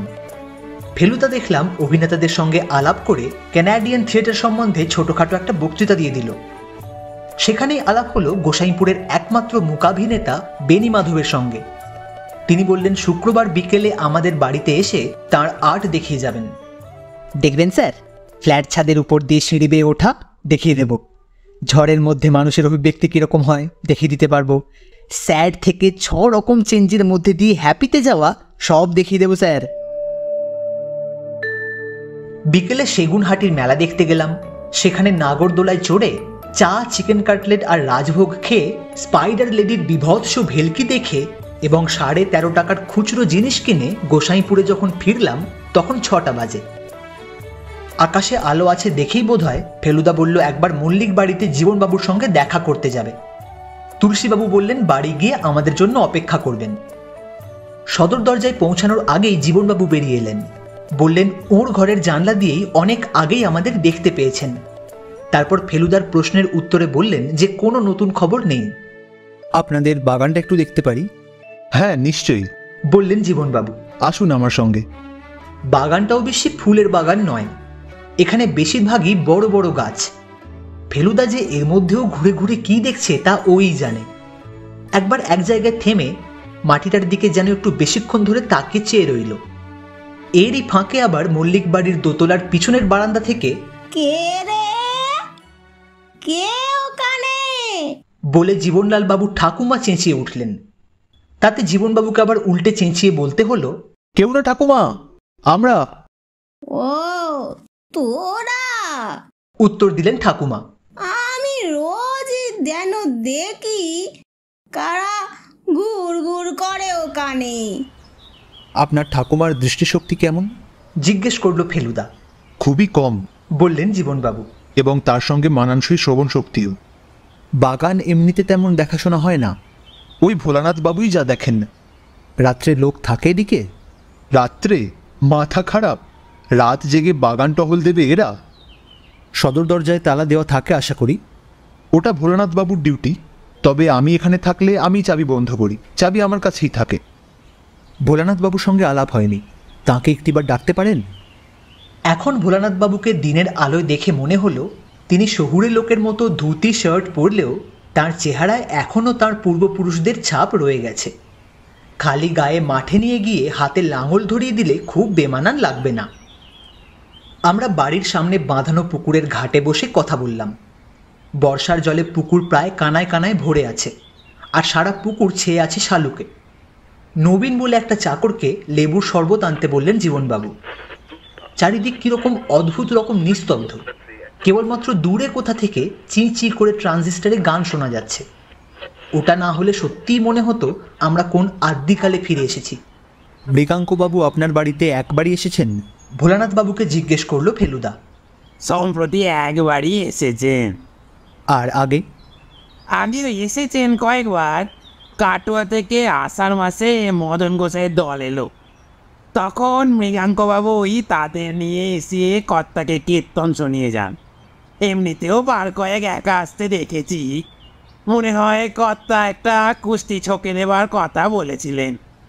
সেই কুষ্ঠি কি হয়েছে? আগে তা বলতে পারবো না। এবার যে উনি এলেন তার ব্যবস্থাকেই করল? আগে কর্তার নিজেরই ইচ্ছে ছিল, আর কবিরাজ মশাইও বললেন, আর আগে আমিও বলেছিলেন। আপনার তো যাতায়াত আছে ভচ্চাজ বাড়িতে? আগে হ্যাঁ। ভক্তি হয়? ভোলানাথ বাবুর মাথা হেঁট হয়ে গেল। আগে কি আর বলবো বলুন, আমার মেয়ের নাম ছিল লক্ষ্মী। যেমন নাম তেমনি মেয়ে। 11 পড়তে না পড়তে ও লাউটাই চলে গেল। মৃগাঙ্কবাবু শুনে বললেন, সে কেমন আছে জানতে চাও তার নিজের কথায়? ভোলানাথ বাবু অন্ধকারে ধুতির খুঁটে চোখ মুছলেন, তারপর সামলে নিয়ে বললেন, সেই মেয়েকে নামিয়ে আনলেন ভট্টাচার্য মশাই। মেয়ে বললে ভগবানের কোলে সে সুখে আছে, তার কোনো কষ্ট নাই। মুখে বললে না ওসি, কাগজে লেখা হলো। সেই থেকে ভোলানাথবাবুর গলা আবার ধরে এলো। ফেলুদা ব্যাপারটাকে আর বাড়ালো না, বলল, এই বাড়িতে আত্মা নামানোর সময় আপনি ছিলেন? ছিলাম, তবে ঘরের মধ্যে ছিলাম না, দরজার বাইরে। ভেতরে কেবল কর্তা মশাই আর ভট্টাচার্য মশাই আর নিত্যানন্দ ছাড়া কেউ ছিলেন না। মা ঠাকুরন যেন জানতে না পারেন এইটা বলে দিয়েছিলেন কর্তা মশাই, তাই দরজায় পাহারায় থাকতে হলো। তাহলে আপনি কিছুই শোনেননি? আগে 10 মিনিট খানেক চুপচাপের পর মধু সরকারের বাসবনের দিক থেকে যখন শেয়াল ডেকে উঠল, সেই সময় যেন কর্তা মশাইয়ের গলায় শুনলাম, কেউ এলেন, কেউ এলেন। তারপর আর কিছু শুনিনি। সব হয়ে যাওয়ার পর ভট্টাচার্য মশাইকে নিয়ে তার বাড়ি পৌঁছে দিয়ে আসি। শরবত খাওয়া শেষ করে ফেলুদা একটা চারমিনার ধরিয়ে বলল, দুর্লভ মল্লিকের লোক আপনার বাড়িতে আগুন লাগিয়ে দিয়েছিল, সে কথা মনে পড়ে? ভোলানাথবাবুর উত্তর এলো ছোট্ট দুটো কথায়। তারপরে এ নিয়ে আপনার মনে আক্রোশ নেই? ফেলুদাকে এই ধরনের ধাক্কা মারা প্রশ্ন করতে আমি আগেও দেখেছি। ও বলে এই ধরনের প্রশ্নের রিয়াকশন থেকে নাকি অনেক কিছু জানা যায়। ভোলানাথবাবু জিভ কেটে মাথা হেঁট করলেন, তারপর কয়েক সেকেন্ড চুপ করে থেকে বললেন, এখন মাথাটা ঠিক নেই, তাই নইলে কর্তা মশাইয়ের মতন মানুষ কজন হয়? ফেলুদা আর কোনো প্রশ্ন করল না। ভোলানাথবাবু একটুক্ষণ অপেক্ষা করে বললেন, যদি অনুমতি দেন আমি একটু ভট্টাচার্য মশাইয়ের বাড়ি যাব। ফেলুদা বা জীবনবাবুর কোনো আপত্তি নেই জেনে ভদ্রলোক চলে গেলেন। জীবনবাবু একটু উসখুস করছেন দেখে ফেলুদা বলল, কিছু বলবেন জীবনবাবু? মানে আপনি কিছুটা অগ্রসর হলেন কিনা জানার আগ্রহ হচ্ছে। বুঝলাম ভদ্রলোক নিজের সম্বন্ধে বিশেষ চিন্তিত। ফেলুদা বলল, ভোলানাথ বাবুকে বেশ ভালো লাগলো। শুনে জীবনবাবুর মুখ শুকিয়ে গেল। তার মানে আপনি বলতে চান? আমি নিশ্চয়ই বলতে চাই না যে আপনাকে আমার ভালো লাগে না। আমি শুধু বলতে চাই যে শুধুমাত্র দু একটা খটকার উপর নির্ভর করে খুব বেশি দূর এগোনো যায় না, বিশেষ করে খটকাগুলোর সঙ্গে যখন মূল ব্যাপারটার কোনো সম্পর্কই পাওয়া যাচ্ছে না। এখন যেটা দরকার সেটা হলো একটা ঘটনা যেটা... ফেলুদার কথা থেমে গেল, কারণ ঠাকুমা চেঁচিয়ে উঠেছেন। আওয়াজটা এসেছে বাড়ির পিছন দিক থেকে। চারদিক নিস্তব্ধ বলেই গলাটা এত পরিষ্কার শোনা গেছে। ফেলুদা দেখলাম মুহূর্তের মধ্যে সোজা বাগানের দিকে ছুটেছে। আমরাও তার পিছু নিলাম। লালমোহনবাবু এতক্ষণ পুকুরের দিকে তাকিয়ে গুনগুন করে গান গাইছিলেন, তিনিও দেখলাম আমাদের সঙ্গে ছুটতে শুরু করেছেন। 3টে টর্চের আলোর সাহায্যে আমরা বাগানে গিয়ে পৌঁছালাম। ফেলুদা এগিয়ে গেছে। সে পশ্চিমে পাঁচিলের গায়ে একটা ধসে পড়া অংশের পাশে টর্চ ফেলে দাঁড়িয়ে আছে। কাউকে দেখলেন? পৌঁছে গিয়ে প্রশ্ন করলেন জীবনবাবু। দেখলাম, কিন্তু চেনার মতো স্পষ্ট নয়।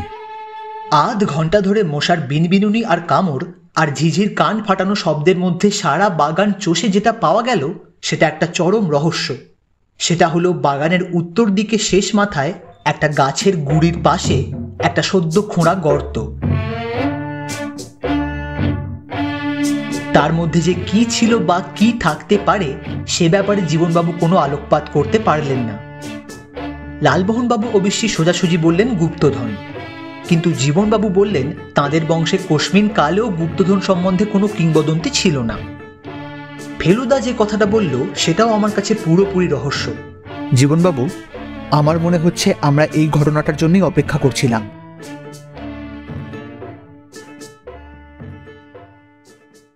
আমরা কিছুক্ষণ হলো খাওয়া দাওয়া সেরে আমাদের ঘরে এসে বসেছি।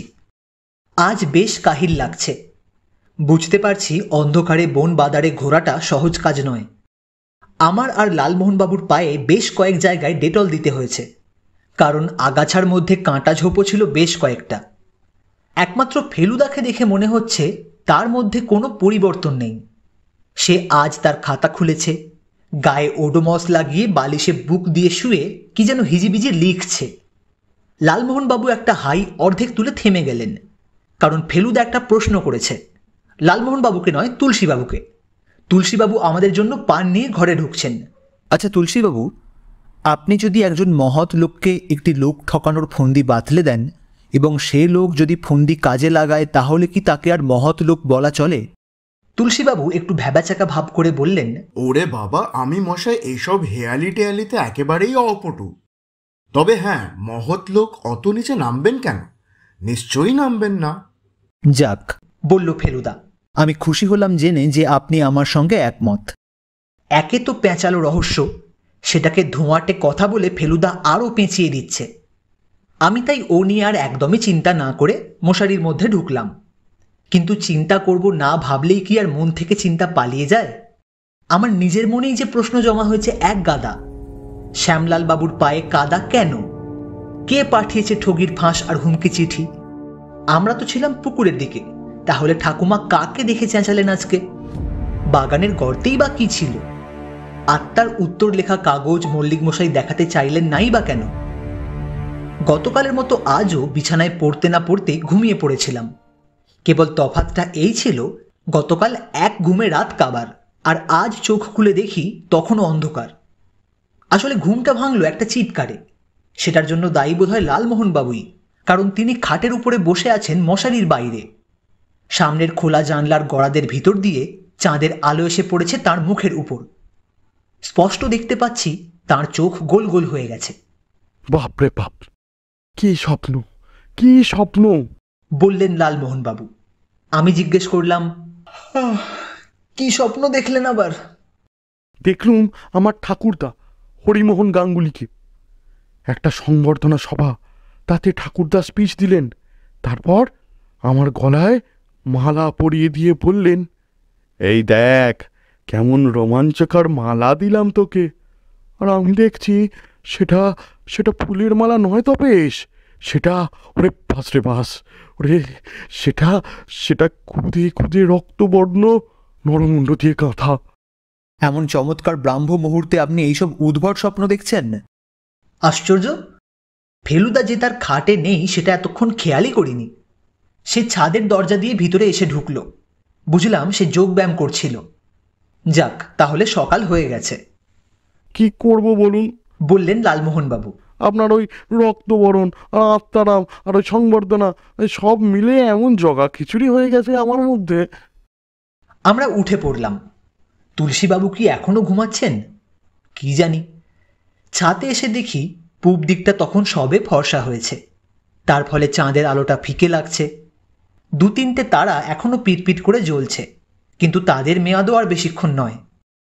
দাঁতন দিয়ে এক্সপেরিমেন্ট করব বলে কিছু নিমের ডাল ভেঙে রেখেছিলাম। ফেলুদা বলে যে দোকানের যে কোনো টুথব্রাশ আর পেস্টের চেয়ে 10 গুণ বেশি ভালো এই নিম দাঁতন। তারই একটা চিবিয়ে রেডি করছি, এমন সময় শুনলাম পরিত্রাহী চিৎকার, মিত্তির মশাই, মিত্তির মশাই। ভোলানাথ বাবুর গলা। আমরা দুধ দাঁড় করে নিচে গিয়ে হাজির হলাম। ভোরের আকাশে অল্প আলোতে ভদ্রলোকের ফ্যাকাশে মুখ আরো ফ্যাকাশে লাগছিল। কি হয়েছে? ফেলুদা দৌড়ে গিয়ে জিজ্ঞেস করলো। কাল রাত্রিরে বাড়িতে ডাকাত পড়ে সব লন্ড ভন্ড, সিন্ধু কালি, কর্তা মশাই হাত পা মুখ বেঁধে রেখেছিল, আমাকেও বেঁধেছিল। সকালে ছোট বাবু এসে খুলে দিলেন। আপনি শিগগির আসুন। শ্যামলাল মল্লিক জখম হননি বটে, কিন্তু তাকে যেভাবে 2 ঘন্টা বাঁধা অবস্থায় পড়ে থাকতে হয়েছিল তাতে তিনি বেশ কাহিল হয়ে গেছেন। ফ্যালফ্যাল করে সামনের দিকে চেয়ে বসে আছেন ফরাসের উপর। কেবল একবার মাত্র বিড়বিড় করে বলতে শুনলাম, বাঁধলি যখন মেরে ফেললি না কেন? এদিকে তার সিন্দুক যে ফাঁকা সেটা কি তিনি খেয়াল করেছেন? ফেলুদা প্রথমে শ্যামলালবাবুর ঘরটা তন্ন তন্ন করে দেখল। শুধু সিন্দুকটাই খোলা হয়েছে, আর যা যেমন তেমনই আছে। চাবি থাকতো নাকি ভদ্রলোকের বালিশের নিচে। ভোলানাথবাবু দোতলাতেই শোন, তাঁকে ঘুমের মধ্যে অ্যাট্যাক করে হাত পা চোখ মুখ বেঁধে ফেলেছে ডাকাত। ওর ধারণা যে অন্তত 2 জন লোক ছিল। চাকর নবীন নাকি সারা রাত নাকে তেল দিয়ে ঘুমিয়েছে। 2 জন পাইকের মধ্যে একজন চলে গিয়েছিল সেগুনহাটি যাত্রা দেখতে, আর একজন তার নাইট ডিউটি করছিল, কিন্তু দুঃখের বিষয় ডাকাত মাথায় লাঠি মেরে বেশ কয়েক ঘন্টার জন্য তাকে অকেজো করে দিয়েছিল। সামনের দরজা বন্ধই ছিল, কাজেই মনে হয় খিড়কির পাঁচিল টপকে পিছনের বারান্দা দিয়ে ঢুকেছিল। ঠাকুমাকে কিছু জিজ্ঞেস করে লাভ নেই, কারণ তিনি থাকেন বারান্দার উত্তর প্রান্তে 3টে অকেজো ঘরের পরে শেষ ঘরে। 15 মিনিট হলো আমরা এসেছি, কিন্তু এখনও জীবনবাবুর দেখা নেই। ভোলানাথবাবু আমাদের সঙ্গেই ছিলেন। ফেলুদা তাঁকে বলল, জীবনবাবু কি আমাদের সঙ্গে কথা না বলেই পুলিশে খবর দিতে গেলেন নাকি? ভোলানাথবাবু আমতা আমতা করে মাথা নেড়ে বললেন, তাকে আমাকে বলেই তিনি বাইরে বেরিয়েছিলেন বটে, কিন্তু তারপরে তো। ফেলুদা এবার গেল সিঁড়ির দিকে, পিছনে আমি আর লালমোহনবাবু। উঠোন পেরিয়ে সোজা খিড়কি দিয়ে বাইরে বাগানে হাজির হলাম। এখনো সূর্য ভালো করে ওঠেনি, অল্প কুয়াশাও যেন রয়েছে, কিংবা জমে থাকা উনুনের ধোঁয়া। গাছের পাতাগুলো শিশিরে ভেজা, পায়ের নিচের ঘাস এখনো ভেজা মনে হচ্ছে। পাখি ডাকছে, কাক, শালিক, আরেকটার নাম কি জানি না। আমরা বাগানের মধ্যে দিয়ে এগিয়ে গিয়ে থমকে থেমে গেলাম। 10 হাত দূরে একটা কাঁঠাল গাছের গুঁড়ির ধারে নীল পাঞ্জাবি আর পায়জামা পরা একজন লোক পড়ে আছে। ওই পোশাক আমি চিনি, আর ওই চটিটাকেও আমি চিনি। ফেলুদা এগিয়ে গিয়ে কাছ থেকে দেখেই একটা আতঙ্ক আর আক্ষেপ মেশানো শব্দ করে পিছিয়ে এলো। ও মশাই! লালমোহনবাবু আঙুল দিয়ে কিছু দূরে মাটিতে একটা জায়গায় পয়েন্ট করে কথাটা বললেন। জানি, দেখেছি, বলল ফেলুদা। ওটা ছোঁবেন না, ওটা দিয়েই জীবনবাবুকে খুন করা হয়েছে। ঝোপের ধারে পড়ে রয়েছে কোণে পাথর বাঁধা একটা গামছা। ঠগি।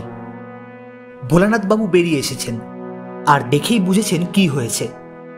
সর্বনাশ বলে মাথায় হাত দিয়ে তিনি যেন ভিড়মি লাগার ভাব করে 3 হাত পিছিয়ে গেলেন। এখন বিচলিত হলে চলবে না ভোলানাথবাবু। আপনি যান ভদ্রলোকের সঙ্গে, গিয়ে এখানে পুলিশের ঘাঁটিতে খবর দিন। দরকার হলে শহর থেকে দারোগা আসবে। কেউ যেন লাশ বা গামছা না ধরে। কিছুক্ষণ আগেই এই কীর্তিটা হয়েছে। সে লোক হয়তো এখনো এই তল্লাটেই আছে।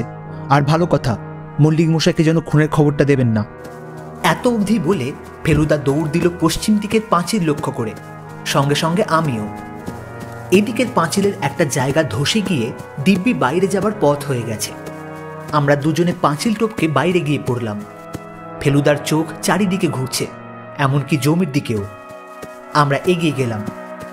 এই জায়গা থেকে 100 গজের মধ্যে কোনো বাড়ি নেই, কারণ এটা সেই শর্টকাটের বাঁশবন। কিন্তু ওটা কি? একটা ভাঙা মন্দির, নিশ্চয়ই সেই বাদুড়ে কালী মন্দির। মন্দিরের পাশে একজন লোক আমাদের দিকেই এগিয়ে আসছেন, কবিরাজ রসিক চক্রবর্তী। কী ব্যাপার এত সকালে? ভদ্রলোক জিজ্ঞেস করলেন। আপনি খবর পাননি বোধহয়? কি খবর? মল্লিক মশাই। কবিরাজের চোখ কপালে উঠে গেছে। না না, আপনি যা ভয় পাচ্ছেন তা নয়। মল্লিক মশাই সুস্থই আছেন, তবে তাঁর বাড়িতে ডাকাত পড়েছিল, আর জীবনলালবাবু খুন হয়েছেন। তবে এই খবরটা মল্লিক মশাইকে দেবেন না। রসিকবাবু ব্যস্তভাবে এগিয়ে গেলেন। আমরাও ফেরার রাস্তা ধরলাম, কারণ খুনি পালিয়ে গেছে। পাঁচিল টপকে বাগানে ঢুকেই এগিয়ে যেতেই দেখলাম 3 নম্বর বিস্ফোরণ। আমার মাথা ভোঁ ভোঁ করছে। এ কি স্বপ্ন নাকি সত্যি? কাঁঠাল গাছের নিচটা এখন খালি, জীবনবাবুর লাশ উধাও। ঝোপের পাশ থেকে ঠগির ফাঁসটাও উধাও। লালমোহনবাবু একটা গোলঞ্চ গাছের পাশে দাঁড়িয়ে ঠক ঠক করে কাঁপছেন। কোনো রকমে ভদ্রলোক মুখ খুলে বললেন, ভোলানাথবাবু পুলিশকে খবর দিতে গেলেন। আমি আপনাদের খুঁজতে এসে দেখি। এসে দেখলেন লাশ নেই? ফেলুদা চেঁচিয়ে জিজ্ঞেস করল। না। ফেলুদা আবার দৌড় দিল, এবার পশ্চিমে নয়, পূবে। পূবের দেওয়ালে ফাঁক নেই, কিন্তু উত্তরে আছে। কালকের সেই গর্ত, আজ দেখলাম সেটা একটা আম গাছের নিচে, আর পিছনেই ফাঁক, বড় ফাঁক, প্রায় একটা ফটক বললেই চলে। আমি আর ফেলুদা বাইরে বেরোলাম। 10 হাতের মধ্যেই একটা পুকুর, জলে টইটুমুর। এই পুকুরে যে ফেলা হয়েছে লাশ তাতে সন্দেহ নেই। ও জীবন, ও বাবা জীবন! ওদিকে ঠাকুমা চেঁচাচ্ছেন। এই যেন দেখলাম জীবনকে। কোথায় ছেলেটা? ঠাকুমার গাল তোবড়ানো, চুল ছোট করে ছাঁটা, থান পড়া 80 বছরের বুড়ি। ঘোলাটে চশমা পরে নিজের ঘর ছেড়ে বারান্দার দিকে তিনি বেরিয়ে এসেছেন। এতদিন গলায় শুনেছি, আজ প্রথমবার ঠাকুমাকে দেখলাম। ফেলুদা এগিয়ে গেল। জীবনবাবু একটু বেরিয়েছেন। আমার নাম প্রদোষচন্দ্র মিত্র। আপনার কি দরকার আমাকে বলতে পারেন। তুমি কে বাবা? আমি জীবনবাবুর বন্ধু। তোমাকে তো দেখিনি। আমি এই 2 দিন আগেই এসেছি কলকাতা থেকে। তুমিও কলকাতায় থাকো? আগে হ্যাঁ। কিছু বলার ছিল না আপনার? বুড়ি হঠাৎ যেন খেই হারিয়ে ফেললেন। ঘাড় উঁচু করে কিছুক্ষণ এদিক ওদিক চেয়ে বললেন, কি বলার ছিল সে আর মনে নেই বাবা। আমার বড্ড ভোলা মন যে। আমরা ঠাকুমাকে আর সময় দিলাম না। তিনজনে গিয়ে ঢুকে পড়লাম শ্যামলাল বাবুর ঘরে। রসিকবাবু ইতিমধ্যে এসে হাজির হয়েছেন। তিনি শ্যামলাল বাবুর নাড়ি ধরে বসে আছেন। কেমন যেন অসহায় ভাব করে ভদ্রলোক তার ছেলের খবর জানতে চাইলেন। ও চলে গেল? বুঝলাম রসিকবাবু জীবনলাল বাবুর মৃত্যু সংবাদটা শ্যামলাল বাবুকে দেননি। আপনি তো চাইছিলেন তিনি কলকাতায় ফিরে যান, বলল ফেলুদা। কিসে গেল? পালকিতে? পালকিতে তো আর সবটুকু যাওয়া যায় না। কাটোয়া থেকে ট্রেন ছাড়া গতি নেই, আর গরুর গাড়ি বা ডাক গাড়িতে করে আজকের দিনে যে যাওয়া সম্ভব নয় সেটা আপনি নিশ্চয়ই বোঝেন। তুমি আমাকে বিদ্রূপ করছো? শ্যামলাল বাবুর গলায় যেন একটু অভিমানের সুর। শুধু আমি কেন, গোটা গ্রামের লোকই আপনাকে বিদ্রূপ করে, ফেলুদা বলল। আপনি যা করছেন তাতে আপনার তো নয়, বরং কারোরই কোনো লাভ বা মঙ্গল হচ্ছে না। আপনার নিজের কি হলো সেটাই তো দেখলেন। এই সড়কির বদলে যদি একজন বন্দুকধারী ভালো পাহারাদার থাকতো তাহলে কি এই কাণ্ডটা হতো?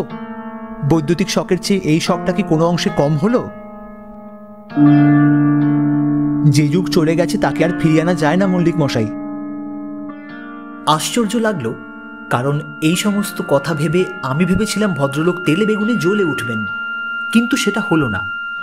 ফেলুদার কথার উত্তরে একটি কথাও বললেন না তিনি, কেবল একটা দীর্ঘশ্বাস ফেলে চুপ করে বসে রইলেন। মুখের চেহারা কি হয়েছে দেখেছেন? লালমোহনবাবু তক্তপোষে বসে তাঁর দাড়ি কামানোর আয়নাটা নিয়ে তাতে নিজের মুখ দেখে মন্তব্যটা করলেন। ওর মুখের যা অবস্থা আমাদের সকলেরই তাই। গোসাইপুরে ওই একটা ড্রব্যাক, বললেন তুলসীবাবু। এইটার বিষয়ে আপনাদের আগে থেকেই ওয়ার্নিং দেওয়া উচিত ছিল। লালমোহনবাবু বললেন, আপনি গোসাইপুর বলছেন, আমি বলবো মল্লিক বাড়ির বাগানে। ওইটাই হলো মশার ডিপ। দুপুরের খাওয়া শেষ করে আমরা দোতলায় আমাদের ঘরে এসে বসেছি। পুলিশ এসে তদন্ত শুরু করে দিয়েছে। ফেলুদা যে কেন এমন গুম মেরে গেছে তা বুঝতে পারছি না। আমার বিশ্বাস জীবনবাবুর খুনটা ওর কাছে এতই অপ্রত্যাশিত যে ওর ক্যালকুলেশনে সব গন্ডগোল হয়ে গেছে। আর ডাকাতি যদি খুনটা করে থাকে তাহলে তদন্তের মজাটা কোথায়? ডাকাত ধরার রাস্তা তো পুলিশের ঢের বেশি ভালো জানা। সেখানে আর একজন প্রাইভেট গোয়েন্দা কী বা করতে পারে? দারোগা সুধাকর প্রামাণিক ইতিমধ্যে ফেলুদার সঙ্গে এসে কথা বলে গেছেন। তিনি ফেলুদার নাম শুনেছেন, তবে ফেলুদার উপর খুব যে একটা ভক্তি ভাব আছে বলে মনে হয় না। বিশেষ করে জীবনবাবুর লাশ লোপাট হয়ে যাওয়াতে তিনি রীতিমতো বিরক্ত। আপনারা যারা শখের ডিটেকটিভ, বললেন সুধাকর দারোগা, তাদের দেখছি কাজের মধ্যে সিস্টেমের কোনো বালাই নেই। আর একজন দেখেছি আপনার মতন গণেশ দাশগুপ্ত, তার সঙ্গে একটা কেসে টোকাটুকি লাগে। যেখানে দরকার অ্যাকশনের সেখানে চোখ কুচকে বসে ভাবছে। কি যে ভাবছে তা মা গঙ্গাই জানে। আবার যেখানে কাজ করছে তার পেছনে কোনো চিন্তাই নেই। লাস্টে যখন দেখলেন পড়ে আছে আর সেটাকে যদি ছেড়ে যেতে নাই, হয়তো একটা লোককে পাহারায় বসে যেতে পারলেন না। এখন আমাদের ওই পেছনের পুকুরের জলে জাল ফেলতে হবে, আর তাতে যদি বডি না ওঠে তো ভেবে দেখুন এই গায়ে 11টা পুকুর, তার মধ্যে একটাকে দিঘি বলা চলে, আর তাতেও যদি না হয় তাহলে এসব কিন্তু আপনার নেগলিজেন্সের জন্য। ফেলুদা পুরো ঝালটা হজম করে উল্টে একটা বেয়ারা প্রশ্ন করে সুধাকর দারোগাকে আরো উস্কে দিল। আপনি প্রেতাত্মায় বিশ্বাস করেন? দারোগা কিছুক্ষণ অবাক হয়ে থেকে ফেলুদার দিকে চেয়ে মাথা নেড়ে বললেন, আপনার সিরিয়াস বলে খ্যাতি আছে শুনেছিল, এখন দেখছি সেটাও ভুল। কথাটা জিজ্ঞেস করলাম, ফেলুদা বলল, কারণ আপনারা যদি খুনি ধরতে না পারেন তাহলে আমাকে মৃগাঙ্ক ভট্টাচার্যেরই শরণাপন্ন হতে হবে। তিনি প্রেতাত্মা নামাতে পারেন। আর আমার মনে হচ্ছে জীবনলালের আত্মা এসেই জীবনলালের খুনির সঠিক সন্ধান দিতে পারবেন। আপনি নিজে তাহলে হোপলেস ফিল করছেন বলুন? খুনের তদন্ত আমার সাধ্যের বাইরে, সেটা স্বীকার করছি, বলল ফেলুদা, কিন্তু ডাকাতের হাতে হাত কড়া পড়াতে পারবো বলে আমার বিশ্বাস আছে। সুধাকর বাবুর যে ফেলুদার উপর আস্থা কতটা কম সেটা তার পরের কথা থেকেই বুঝতে পারা গেল। আপনি ডেড বডি আর জ্যান্ত বডি তফাৎ করতে পারেন আশা করি। গলায় ফাঁস দিয়ে টান মারলে কি কি পরিবর্তন হয় সেটা জানা আছে আপনার? ফেলুদা ঠান্ডাভাবেই উত্তরটা দিল, সুধাকর বাবু, আমার যখন পুলিশে চাকরি নেবার কোনো বাসনা নেই তখন আপনার প্রশ্নের জবাব দেওয়াটাও আমার মর্জির ব্যাপার। পুলিশের উপর নির্ভর না করে আমি যখন প্রেতাত্মার কথা বলছি তখন বুঝতেই পারছেন আমার তদন্তের রাস্তাটা একটু স্বতন্ত্র।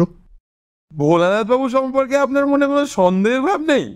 নিশ্চয়ই আছে, কিন্তু আমার সন্দেহ হয় আপনারা দিকবিদিক বিবেচনা না করেই ভদ্রলোকের হাতে হাত করা পড়াবেন। কারণ তাঁর পূর্বপুরুষ যে জীবনবাবুর পূর্বপুরুষ দ্বারা লাঞ্ছিত হয়েছেন সে খবর হয়তো আপনাদের কানে পৌঁছেছে, কিন্তু সেটা করলে আপনারা মারাত্মক ভুল করবেন। সুধাকর দারোগা সশব্দে হেসে মোড়া থেকে উঠে দাঁড়ালেন। তারপর ফেলুদার দিকে চেয়ে চুপচুপ করে আক্ষেপের শব্দ করে বললেন, মুশকিল হচ্ছে কি জানেন, আপনারা বেশি ভেবে সহজ জিনিসটাকে জটিল করে ফেলেন। কেসটা জলের মতন পরিষ্কার। আপনাদের জাল ফেলা পুকুরের জলের মতো? ফেলুদার এই খোঁচা অগ্রাহ্য করেই দারোগা বলে চললেন, আপনি একটু ভেবে দেখলে বুঝতে পারতেন কেন ভোলানাথ বাবুর কথা বলছি। ডাকাতি এবং কোন দুটোর জন্যই সে দায়ী। এ ডাকাতি ঘরের লোকের কাজ, সে তো বোঝাই যায়। আসল ডাকাত হলে সিন্ধক ভাঙত, চাবি দিয়ে খুলতো না। ভোলানাথ টাকা নিয়ে পালাচ্ছিল পেছনের বাগান দিয়ে। খুন করবার কোনো অভিপ্রায় ছিল না তার। জীবনবাবু ঘুম ভেঙে টের পেয়ে তাকে ধাওয়া করে। ভোলানাথ খুন করতে বাধ্য হয়। তারপর সন্দেহ যাতে না পড়ে তাই আপনাদের খবর দিতে আসে। ভোলানাথ বলেছে ডাকাত টাকাও বেঁধে রেখেছিল। জীবনবাবু এসে তার বাঁধন খোলে। এ কথা যে সত্যি তার প্রমাণ কই? এর তো কোনো সাক্ষীও নেই। ফেলুদা গম্ভীরভাবে জিজ্ঞাসা করল, সিন্ধুকের টাকা তাহলে কোথায় গেল সুধাকরবাবু? সেটাকেও খুঁজতে হবে। লাশ পেলে পর আমরা ভোলানাথ বাবুকে জেরা করব, তখন সব সুরসুর করে বেরিয়ে পড়বে, বললেন সুধাকরবাবু।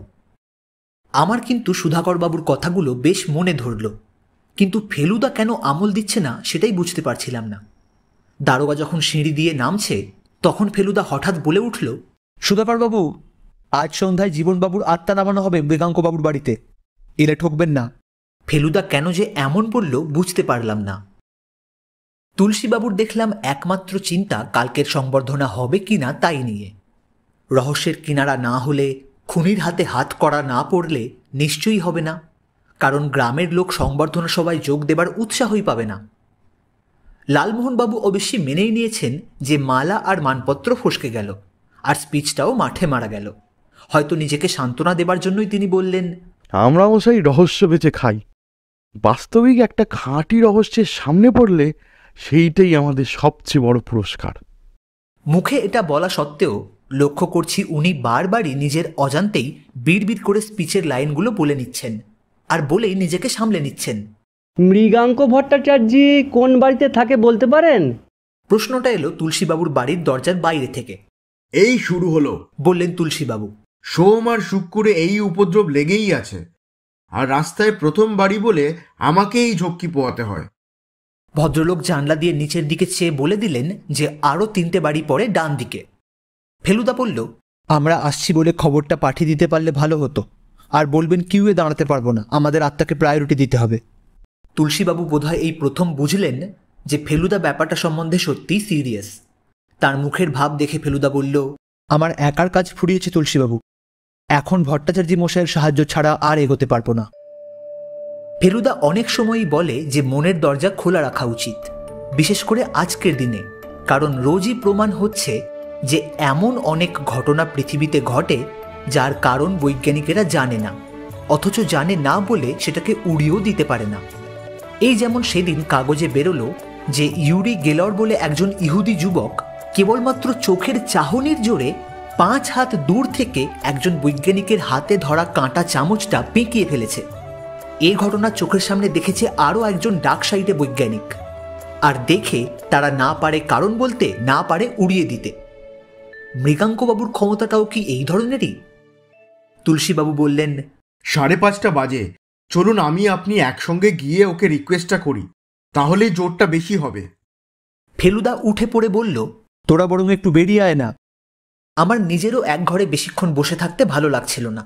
লালমোহনবাবুও বলছিলেন যে গোসাইপুরের শরৎকালের বিকেলের নাকি তুলনা নেই। তাই ফেলুদার বেরোনোর সঙ্গে সঙ্গেই আমরা দুজনও বেরিয়ে পড়লাম। 2 দিন আগে যখন এসেছিলাম তখন একরকম মনে হয়েছিল গ্রামটাকে, আজ আবার মনে হচ্ছে আরেক রকম। তার কারণ মন বলছে এই সুন্দর গ্রামের কোনো একটা গোপন জায়গায় গলায় ফাঁস দিয়ে মরা মানুষের লাশ লুকিয়ে আছে।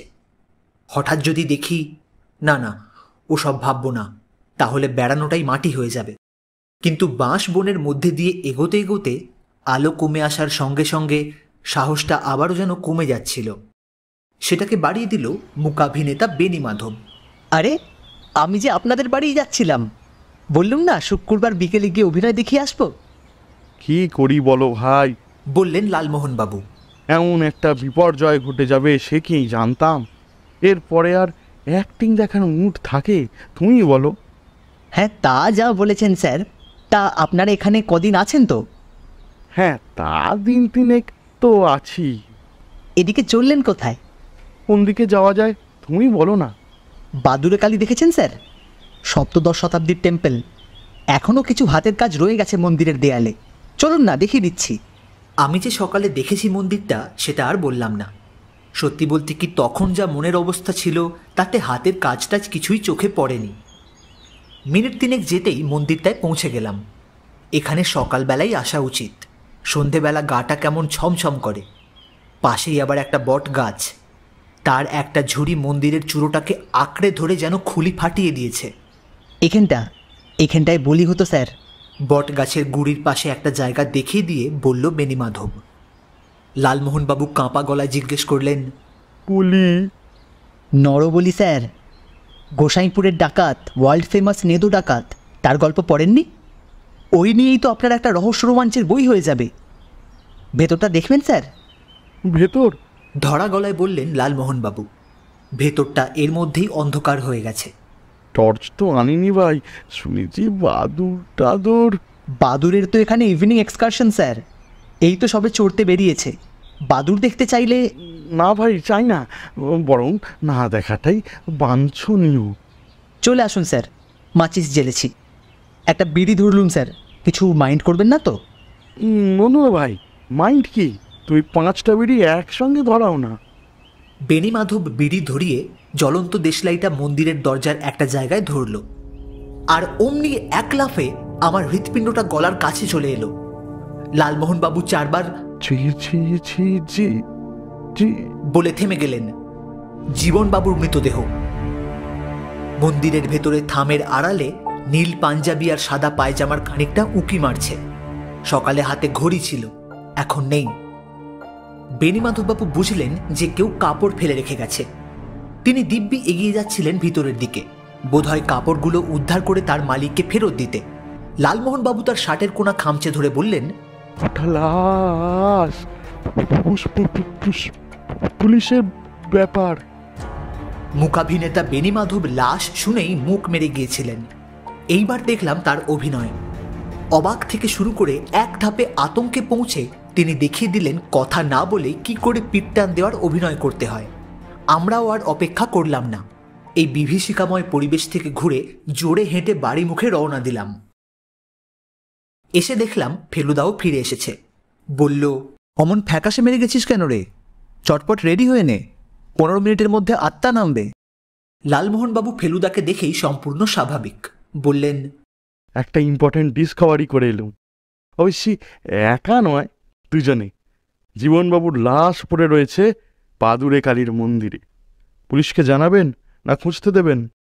আমি জানতাম সুধাকর দারোগাকে লালমোহনবাবুর মোটেই পছন্দ হয়নি, তাই খুঁজতে দেবেন। ফেলুদা বলল, মন্দিরের ভিতরে গিয়েছিলেন? নো স্যার, লাশ তো হ্যান্ডেল করা বারণ, তাই আর যাইনি। তবে বিয়ন্ড ডাউট জীবন মল্লিক। 10 মিনিটের মধ্যেই আমরা রওনা দিয়ে দিলাম। তুলসীবাবু বললেন যে একবার উকিলবাবুর বাড়ি থেকে ঘুরে আসবেন। কালকের অনুষ্ঠানটা যে ভেস্তে যেতে পারে সেটা ওকে জানানো দরকার। যাবার পথে ফেলুদা বলল যে মৃগাঙ্কবাবু নাকি জীবনলালের আত্মা নামানোর ব্যাপারে আপত্তি তো দূরের কথা, রীতিমতো আগ্রহ দেখিয়েছেন। বাইরে থেকে আরও 3 লোক এসেছেন। তাদের বাইরে বসিয়ে রেখে আগে আমাদের কাজটা সেরে দেবেন। মৃগাঙ্কবাবুর ঘরে আজ তক্তপোষের বদলে রয়েছে একটা কাঠের টেবিল, আর সেটাকে ঘিরে রয়েছে টিন আর কাঠে মেশানো মোট 5টা চেয়ার। এরই একটাতে বসে আছেন মৃগাঙ্ক ভট্টাচার্য। টেবিলের মাঝখানে রয়েছে একটা পিদিম, আর তার পাশেই একটা কাগজ আর পেন্সিল। এছাড়া ঘরে রয়েছে 2টোর বদলে একটা বেঞ্চি আর 2টো মোড়া। বেঞ্চিতে বসে আছে ভাগ্নে নিত্যানন্দ। আমরা 3 জনে 3টে চেয়ারে বসলাম। একটা খালি রইল তুলসীবাবুর জন্য। তুলসীচরণের জন্য আমরা অপেক্ষা করব কি? প্রশ্ন করলেন মৃগাঙ্কবাবু। হ্যাঁ, 5 মিনিট দেখা যেতেই পারে, বলল ফেলুদা। আমি জানতাম, সেদিন আপনাকে দেখেই উপলব্ধি হয়েছিল যে আমার কাছে আবার আপনাকে আসতে হবে। ভদ্রলোকের গলাটা এই অন্ধকার ঘরে গম গম করছে। মৃগাঙ্কবাবু বলে চললেন, বিজ্ঞান অর্থাৎ বিশেষ জ্ঞান। পরলোকগত আত্মার সঙ্গে যোগাযোগ স্থাপন হল এই বিশেষ জ্ঞানের শ্রেষ্ঠ জ্ঞান। সুতরাং যারা প্রকৃত বৈজ্ঞানিক তারা এই বিশেষ জ্ঞানকে হেয় জ্ঞান করে না। জ্ঞান জ্ঞান করে এই ঘ্যান ঘ্যানানি আর ভালো লাগছিল না। ভদ্রলোক এবার আরম্ভ করলেই তো পারেন। আপনারা সকলেই পরলোকগত জীবনলালকে প্রত্যক্ষ করেছেন এবং তিনি সদ্য মৃত। এই দুই কারণে আজকের অধিবেশনের চূড়ান্ত সাফল্য আমি আশা করছি। আত্মা এখনো নরলোক হতে পরলোকে উত্তীর্ণ হবার অবকাশ লাভ করেনি। অনেক পার্থিব বন্ধন মুক্ত করে তবেই আত্মার উত্তরণ। জীবনলালের আত্মা এখনো আমাদের পরিপার্শ্বেই বিদ্যমান। সে আমার আবাহনের অপেক্ষায় আছে। সে জানে আমি তাকে ডাকলে পাব। আমি জানি তাকে ডাকলে সে আসবে। জীবনলালের আত্মা ত্রিকালজ্ঞ, অবিনশ্বর। জলে স্থলে অন্তরিক্ষে তার অবাধ গতি। আমার এই লেখনী হবে তারই লেখনী, তারই জ্ঞান, তারই উপলব্ধি, তারই বিশ্বাস ব্যক্ত হবে তারই ভাষায় আমার এই লেখনীর সাহায্যে। এবার ফেলুদার মুখ খুলল। এই অবস্থায় কথা বলা ওর পক্ষেই সম্ভব, কেননা আমার গলা শুকিয়ে গেছে, আর আমার বিশ্বাস লালমোহনবাবুর গলাও।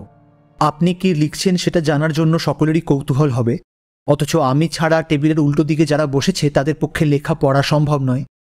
আমি যদি সকলের সুবিধের জন্য পড়ে দিই তাতে আশা করি আপনার কোনো আপত্তি নেই। তাতে কোনো আপত্তি নেই, বললেন মৃগাঙ্কবাবু। আপনি স্বচ্ছন্দেই লেখা পড়ে শুনিয়ে দিতে পারেন। আপনার জিজ্ঞাস্য তো একটা কথাই। 3টে: ডাকাতের পরিচয়, খুনির পরিচয় এবং কখন কিভাবে খুনটা হলো। উত্তম। 5 মিনিটের মধ্যেও তুলসীবাবু এলেন না দেখে মৃগাঙ্কবাবু কাজ আরম্ভ করে দেওয়ায় স্থির করলেন। মনে মনে বললাম, তুলসীবাবু তো এই জিনিস অনেক দেখেছেন, তার পুরোটা না দেখলেও চলবে। এবার অনুগ্রহ করে আপনাদিগের প্রত্যেকের হস্তদ্বয় অঙ্গুলি প্রসারিত করে এই টেবিলের উপর স্থাপন করুন। কাঠের টেবিলে হাতগুলো রাখার সঙ্গে সঙ্গে যে একটা ঠক ঠক শব্দ শুরু হলো, সেটা আর কিছুই নয়, লালমোহনবাবুর কাঁপা আঙুল টেবিলের উপর তবলার বোল তুলেছে। ভদ্রলোক দাঁতে দাঁত চেপে হাত স্টেডি করলেন। মৃগাঙ্কবাবুর চোখ বন্ধ, ঠোঁট নড়ছে। চারিদিক একেবারে নিস্তব্ধ বলেই বুঝতে পারলাম যে উনি ফিস ফিস করে একটা শ্লোক আওড়াচ্ছেন। 1 মিনিট পর সেটাও বন্ধ হয়ে গেল। এবারে যাকে ইংরেজিতে বলে ডেথলি সাইলেন্স। পিদিমের শিখা কাঁপছে, আর তার চারপাশে ঘুরঘুর করছে 3টে ফড়িং। ঘরের চারিদিকের দেয়ালে 4টে মানুষের ছায়া থরথর করে কাঁপছে। আর চোখে ফেলুদার দিকে চেয়ে তার মনের অবস্থা কি ঠিক বুঝতে পারলাম না। চোয়াল শক্ত, চোখের পাতা প্রায় পড়ছেই না, দৃষ্টি শটান মৃগাঙ্কবাবুর দিকে। মৃগাঙ্কবাবু নিজে যেন পাথরের মূর্তি। এর মধ্যে কখন যে পেন্সিলটা ডান হাতে চলে গেছে বুঝতে পারিনি। সেটা এখন খাতার সাদা পাতার উপর ধরা, শেষের ডগাটা ঠেকে রয়েছে কাগজের সঙ্গে। এবার মৃগাঙ্কবাবুর ঠোঁটে কাঁপুনি আরম্ভ হলো। জীবনলাল, কপালে বিন্দু বিন্দু ঘাম। জীবনলাল। আমার পাশে আবার তবলার বোল শুরু হয়েছে। এখন আওয়াজটা রীতিমতো ভৌতিক বলে মনে হচ্ছে। জীবনলাল। অনেকেরই এই অবস্থায় হাত কাঁপতে পারে, যদিও আমার কাঁপছে শুধু বুক। জীবনলাল, জীবনলাল, জীবনলাল। 3 বার পর পর অতি আস্তে উচ্চারণ হলো নামটা। মৃগাঙ্কবাবুর ঠোঁটটাও নড়ল কিনা বুঝতে পারলাম না। এসেছেন? আপনি এসেছেন? প্রশ্ন এলো আমাদের চমকে দিয়ে পিছনের দিক থেকে। এইবার বুঝলাম নিত্যানন্দের ভূমিকাটা কি। মৃগাঙ্কবাবু নিজে এই অবস্থায় কথা বলেন না, হয়তো বলা সম্ভবই নয়। এসেছি। ফেলুদার গলা, খাতায় লেখা হয়েছে এবং ফেলুদা সেটাই পড়ে বলছে। আমার চোখ গেল মৃগাঙ্কবাবুর হাতের দিকে। পিছন থেকে আবার প্রশ্ন এলো, তুমি কোথায় আছো? কাছেই আছি, পড়ে বলল ফেলুদা। কতগুলি প্রশ্ন তোমাকে করা হবে, সেগুলোর জবাব দিতে পারবে? পেন্সিল নড়ল। পারবো। আবার ফেলুদা পড়ে বলল, সিন্দুক খুলে টাকা নিল কে? আমি। তোমাকে যে হত্যা করলো তাকে দেখেছিলে? হ্যাঁ, দেখেছিলাম। চিনেছিলে? হ্যাঁ। কে সে? বাবা। কিন্তু কিভাবে খুনটা করা হলো সেটা আর জানা হলো না, কারণ প্রশ্নটা হবার সঙ্গে সঙ্গেই এটাই হবে বলে ফেলুদা উঠে দাঁড়ালো। তারপর আমার দিকে ফিরে বলল, তোপসে ওই লণ্ঠনটা আনতো, দরজার বাইরে রাখা রয়েছে, আলো বড্ড কম। আমি ভ্যাবাচাকা খেয়ে গেলাম। লণ্ঠনটা এনে টেবিলের উপর রাখলাম। ফেলুদা মৃগাঙ্কবাবু সামনে থেকে কাগজটা তুলে নিল। তারপর উত্তরগুলোর দিকে একবার চোখ বুলিয়ে নিয়ে বলল, মৃগাঙ্কবাবু, আমার মনে হয় আপনার এই আত্মাটি এখনো ঠিক ত্রিকালজ্ঞ হয়ে উঠতে পারেননি, কারণ প্রশ্নোত্তরে কতগুলো গোলমাল পাচ্ছি। মৃগাঙ্কবাবু কটমট করে ফেলুদার দিকে চাইলেন, যেন এক চাহনিতেই ফেলুদাকে ভস্ম করবেন। ফেলুদা তাঁকে সম্পূর্ণ অগ্রাহ্য করেই বলে চলল। যেমন তাঁকে জিজ্ঞেস করা হচ্ছে সিন্দুক খুলে টাকা কে নিল, তিনি উত্তর দিচ্ছেন আমি, কিন্তু সিন্দুকে তো টাকা ছিল না মৃগাঙ্কবাবু। ম্যাজিকের মতো মৃগাঙ্কবাবুর মুখ থেকে ক্রোধের ভাবটা চলে গিয়ে সেখানে দেখা দিল সংশয়। ফেলুদা বলে চলল, টাকা ছিল না বলছি এই কারণেই, যে সিন্দুক খুলেছিল সে জীবনলাল নয়, খুলেছিল প্রদোষচন্দ্র মিত্র। অবশ্যই জীবনবাবু এ ব্যাপারে আমাকে সাহায্য করেছিলেন। তিনিই মাঝরাত্রিরে দরজা খুলে আমাকে ভিতরে ঢুকতে দেন এবং তিনিই বলে দেন যে তার বাবার বালিশের তলায় থাকে সিন্দুকের চাবি। ভোলানাথবাবু আর শ্যামলালবাবুকে বাঁধার ব্যাপারেও অবশ্যই তিনিই আমাকে সাহায্য করেন। সে যাই হোক, সিন্দুকের টাকার বদলে যেটা ছিল সেটা হলো, ফেলুদা পকেট থেকে একটা কাগজ বের করলো। এটাও খাতার কাগজ, এটাতেও পেন্সিলে লেখা রয়েছে। এই কাগজটা, বলল ফেলুদা, এই কাগজটা শ্যামলালবাবুর কাছ থেকে চেয়ে আমি পাইনি। এটার প্রয়োজন হয়েছিল এই কারণেই যে মৃগাঙ্কবাবু সততা সম্বন্ধে আমার মনে প্রথম থেকেই সন্দেহ উপস্থিত হয়েছিল, আর সেটা হয়েছিল একেবারে প্রথম সাক্ষাতের দিন থেকেই। আমার সঙ্গে আলাপ হওয়ার পর মুহূর্তেই তিনি ভান করলেন যে তিনি আমার নাম এবং পেশা কোনো অলৌকিক উপায়ে জেনে ফেলেছেন। আসলে কিন্তু এগুলো তাকে তুলসীবাবু জানিয়ে রেখেছিলেন, তাই নয় তুলসীবাবু? তুলসীবাবু এর মধ্যে কখন যে অন্ধকার ঘরে ঢুকে মোড়ায় বসেছেন তা দেখিইনি। ভদ্রলোক ফেলুদার কথায় ভারী অপ্রস্তুত হয়ে আমতা আমতা করে বললেন, মানে আপনার মনে যদি একটু ভক্তিভাব জাগে। ফেলুদা তাকে থামিয়ে দিয়ে বলল, দোষ আমি আপনাকে দিচ্ছি না তুলসীবাবু, আপনি তো আর যাই হোক নিজেকে মহৎ প্রতিপন্ন করবার চেষ্টা করেন না, কিন্তু ইনি করেন। যাই হোক, এই ভণ্ডামির গন্ধ পেয়েই আমি কাগজটা পেতে বদ্ধপরিকর হয়েছিলাম। আমার আশা ছিল যে শ্যামলালবাবু সম্পর্কে কয়েকটা খটকার উত্তর আমি এই কাগজেই পাবো। পিদিমের আলোতেও বুঝতে পারলাম মৃগাঙ্কবাবুর কপাল ঘেমে গেছে। ফেলুদা কাগজটা আলোয় ধরে বলল, দুর্লভ মল্লিকের আত্মা এই কাগজে তার ছেলের কিছু প্রশ্নের উত্তর দিয়েছেন। প্রশ্নগুলো মুখে করা হয়েছিল, তাই এতে সেগুলো লেখা নেই, কিন্তু উত্তরগুলো থেকে প্রশ্নগুলো অনুমান করা যায়। আমি উত্তরের পাশে সেগুলো লিখেছি এবং সেভাবেই পড়ে শোনাচ্ছি। আমার যদি কোনো ভুল হয় তাহলে সংশোধন করে দেবেন মৃগাঙ্কবাবু।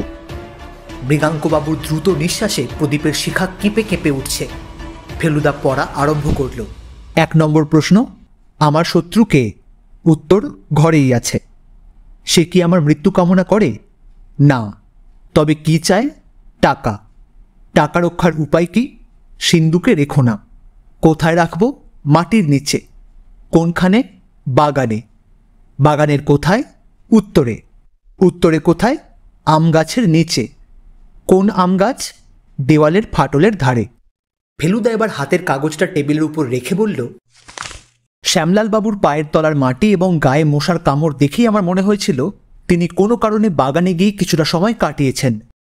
আজ জানি তিনি এই কাগজের অর্থাৎ মৃগাঙ্কবাবুর নির্দেশ অনুযায়ী সিন্দুক থেকে টাকার বাক্স বের করে মাটিতে পুঁততে গিয়েছিলেন। টাকা লুকিয়ে রাখার এই প্রাচীন পন্থা যে শ্যামলালবাবুর মনোপুত হবে এটা মৃগাঙ্কবাবু বুঝেছিলেন। এই টাকার উপর মৃগাঙ্কবাবুর লোভ অনেক দিনের, কিন্তু বিশ্বস্ত ভোলানাথ যতদিন আছে ততদিন সিন্দুকের নাগাল পাওয়া অসম্ভব। মৃগাঙ্কবাবু প্রথমে চেষ্টা করেছিলেন যে ভোলানাথবাবুর উপর শ্যামলালের সন্দেহ ফেলে তাকে হাঁটানোর। সেটা সফল হয়নি, কিন্তু সেই সময় আশ্চর্য সুযোগ এসে যায়। শ্যামলালবাবু নিজেই মৃগাঙ্কবাবুকে ডেকে পাঠান আত্মা নামানোর জন্য। মৃগাঙ্কবাবু তার আশ্চর্য বুদ্ধি বলে 1 ঢিলে 2 পাখি মারেন। শ্যামলালের ঘরের লোককে শ্যামলালের শত্রু বানিয়ে দেন এবং টাকার বাক্স সিন্দুক থেকে বার করে বাগানে নিয়ে চলে আসার ব্যবস্থা করে ফেলেন। এবং সেই বাক্সই কাল সন্ধেবেলা একটা শব্দ শুনে পিছনের দিকে ফিরে দেখি ভাগ্নে নিত্যানন্দ বেঞ্চি ছেড়ে দরজার দিকে একটা লাফ মেরেছে, কিন্তু ঘর থেকে বেরোনো আর হলো না, কারণ 2 শক্ত হাত তাকে বাধা দিয়েছে। এবার হাতের মালিক ভাগ্নে নিত্যানন্দ সমেত ভিতরে ঢুকলেন। এই যে সুধাকর দারোগা। দারোগা বললেন, বাক্সটা পেয়েছি মিস্টার মিত্তির, একটা ট্রাঙ্কের মধ্যে কাপড়ের নিচে রাখা ছিল। মনীষ, দাও তো। একজন কনস্টেবল একটা স্টিলের বাক্স নিয়ে এসে সেটাকে টেবিলের উপরে রাখলো। এর ডালা তো ভেঙেই ফেলা হয়েছে দেখছি, বলল ফেলুদা। বাক্স খুলতেই লণ্ঠন আর পিদিমের আলোয় তারা তারা 100 টাকার নোট দেখেই বুঝলাম যে এত টাকা আমি একসঙ্গে কখনো দেখিনি। কিন্তু খুন? হঠাৎ চিৎকার করে বলে উঠলেন মৃগাঙ্কবাবু। খুন কি করলো? খুন তো আমি করিনি। খুন একজনই করেছে মৃগাঙ্কবাবু। ফেলুদার গলা যেন খাপ খোলা তলোয়ার, এবং তারও নাম প্রদোষচন্দ্র মিত্র। খুন হয়েছে আপনার ভণ্ডামি, আপনার শয়তানি, আপনার লোভ। এর কোনোটাই আর কোনোদিন মাথা তুলে দাঁড়াতে পারবে না, কারণ সকলেই জানবে যে আপনি আজ অপূর্ব ক্ষমতা বলে একটি জীবন্ত ব্যক্তির আত্মাকে পরলোক থেকে নামিয়ে এনেছেন আপনার বাড়িতে। আসুন জীবনবাবু। এবার পিছন নয়, সামনের দরজা দিয়ে ঘরে ঢুকলেন জীবনলাল মল্লিক। তাঁকে দেখেই মৃগাঙ্কবাবু যে কথাটা বলে আর্তনাদ করলেন সেটা লালমোহনবাবুর বিশ্বাস হয়েছিল হা হতহস্যি, কিন্তু আমি যেন শুনলাম হায় হাতে হাত করা। হাতে অবশ্যই হাত করা পড়েছিল ঠিকই। সুধাকর বাবু শুধু একটা অভিযোগ করলেন, মিচে মিচে দুটো পুকুরে জাল ফেলালেন আমাদের দিয়ে। কি বলছেন সুধাকর বাবু? বলল ফেলুদা। জীবনবাবু যে খুন হয়েছে এই ধারণা সকলের মনে বদ্ধমূল না হলে মৃগাঙ্কবাবুর ভণ্ডামি হাতে নাতে ধরবো কি করে? জীবনবাবু খুনের ব্যাপারটা শুধু মৃগাঙ্কবাবুকে শায়েস্তা করার জন্য, একেবারে প্ল্যান করে ভাঁওতা। এদিকে আমি আর ফেলুদা, আর ওদিকে লালমোহনবাবু ও ভোলানাথবাবু চলে যাওয়া মাত্র ভদ্রলোক বাগান থেকে উঠে বাড়িতে ফিরে দোতলার পিছন দিকের একটা গুদাম ঘরে গিয়ে গা ঢাকা দেন। যাবার পথে ঠাকুমা দেখে ফেলেছিলেন, কিন্তু সেটা ফেলুদা ম্যানেজ করেছিল। আজ সন্ধ্যায় তিনি আবার বাড়ি থেকে বেরিয়ে আসেন মৃগাঙ্কবাবুর বৈঠকের শেষে আত্মপ্রকাশ করবেন বলে। সেই সময় বাঁশবনে দূর থেকে আমাদের দেখে বাদুড়ে কালী মন্দিরে গিয়ে ঢুকে মরা সেজে পড়ে থাকেন। রাত্রে খাবার সময় তুলসীবাবু কাঁচুমাচু ভাব করে ফেলুদাকে বললেন, আপনি আমার উপর অসন্তুষ্ট হননি তো? অসন্তুষ্ট? না না, মোটেই না। আপনি আমাকে কতটা হেল্প করেছেন জানেন? লোকটা সেদিন আমার নামে হেঁয়ালি না ধরলে আমার তো ওর উপর সন্দেহই পড়তো না। আমার উল্টে আপনাকে ধন্যবাদ দেওয়া উচিত। আজ জীবনলাল বাবু আমাদের সঙ্গে ছিলেন। বললেন, আমি বেরোবার আগে বাবাকে প্রণাম করে এলাম। আচ্ছা, কি মনে হলো? জিজ্ঞেস করলো ফেলুদা। তাজ্জব বনে গেলাম মিস্টার মিত্তির। আমার মাথায় হাত বুলিয়ে দিলেন, জিজ্ঞাসা করলেন ব্যবসা কেমন চলছে। লালমোহনবাবু এতক্ষণ মাছের মুড়ো চিবোচ্ছিলেন, তাই কিছু বলতে পারেননি। এবার তুলসীবাবুর দিকে ফিরে বললেন, তাহলে কালকের ইয়েটা? ভদ্রলোক হাসতে হাসতে বললেন, হচ্ছে বই কি, এখন তো আর কোনো বাধা নেই। ভেরি গুড, আমার ইয়েটাও রেডি আছে।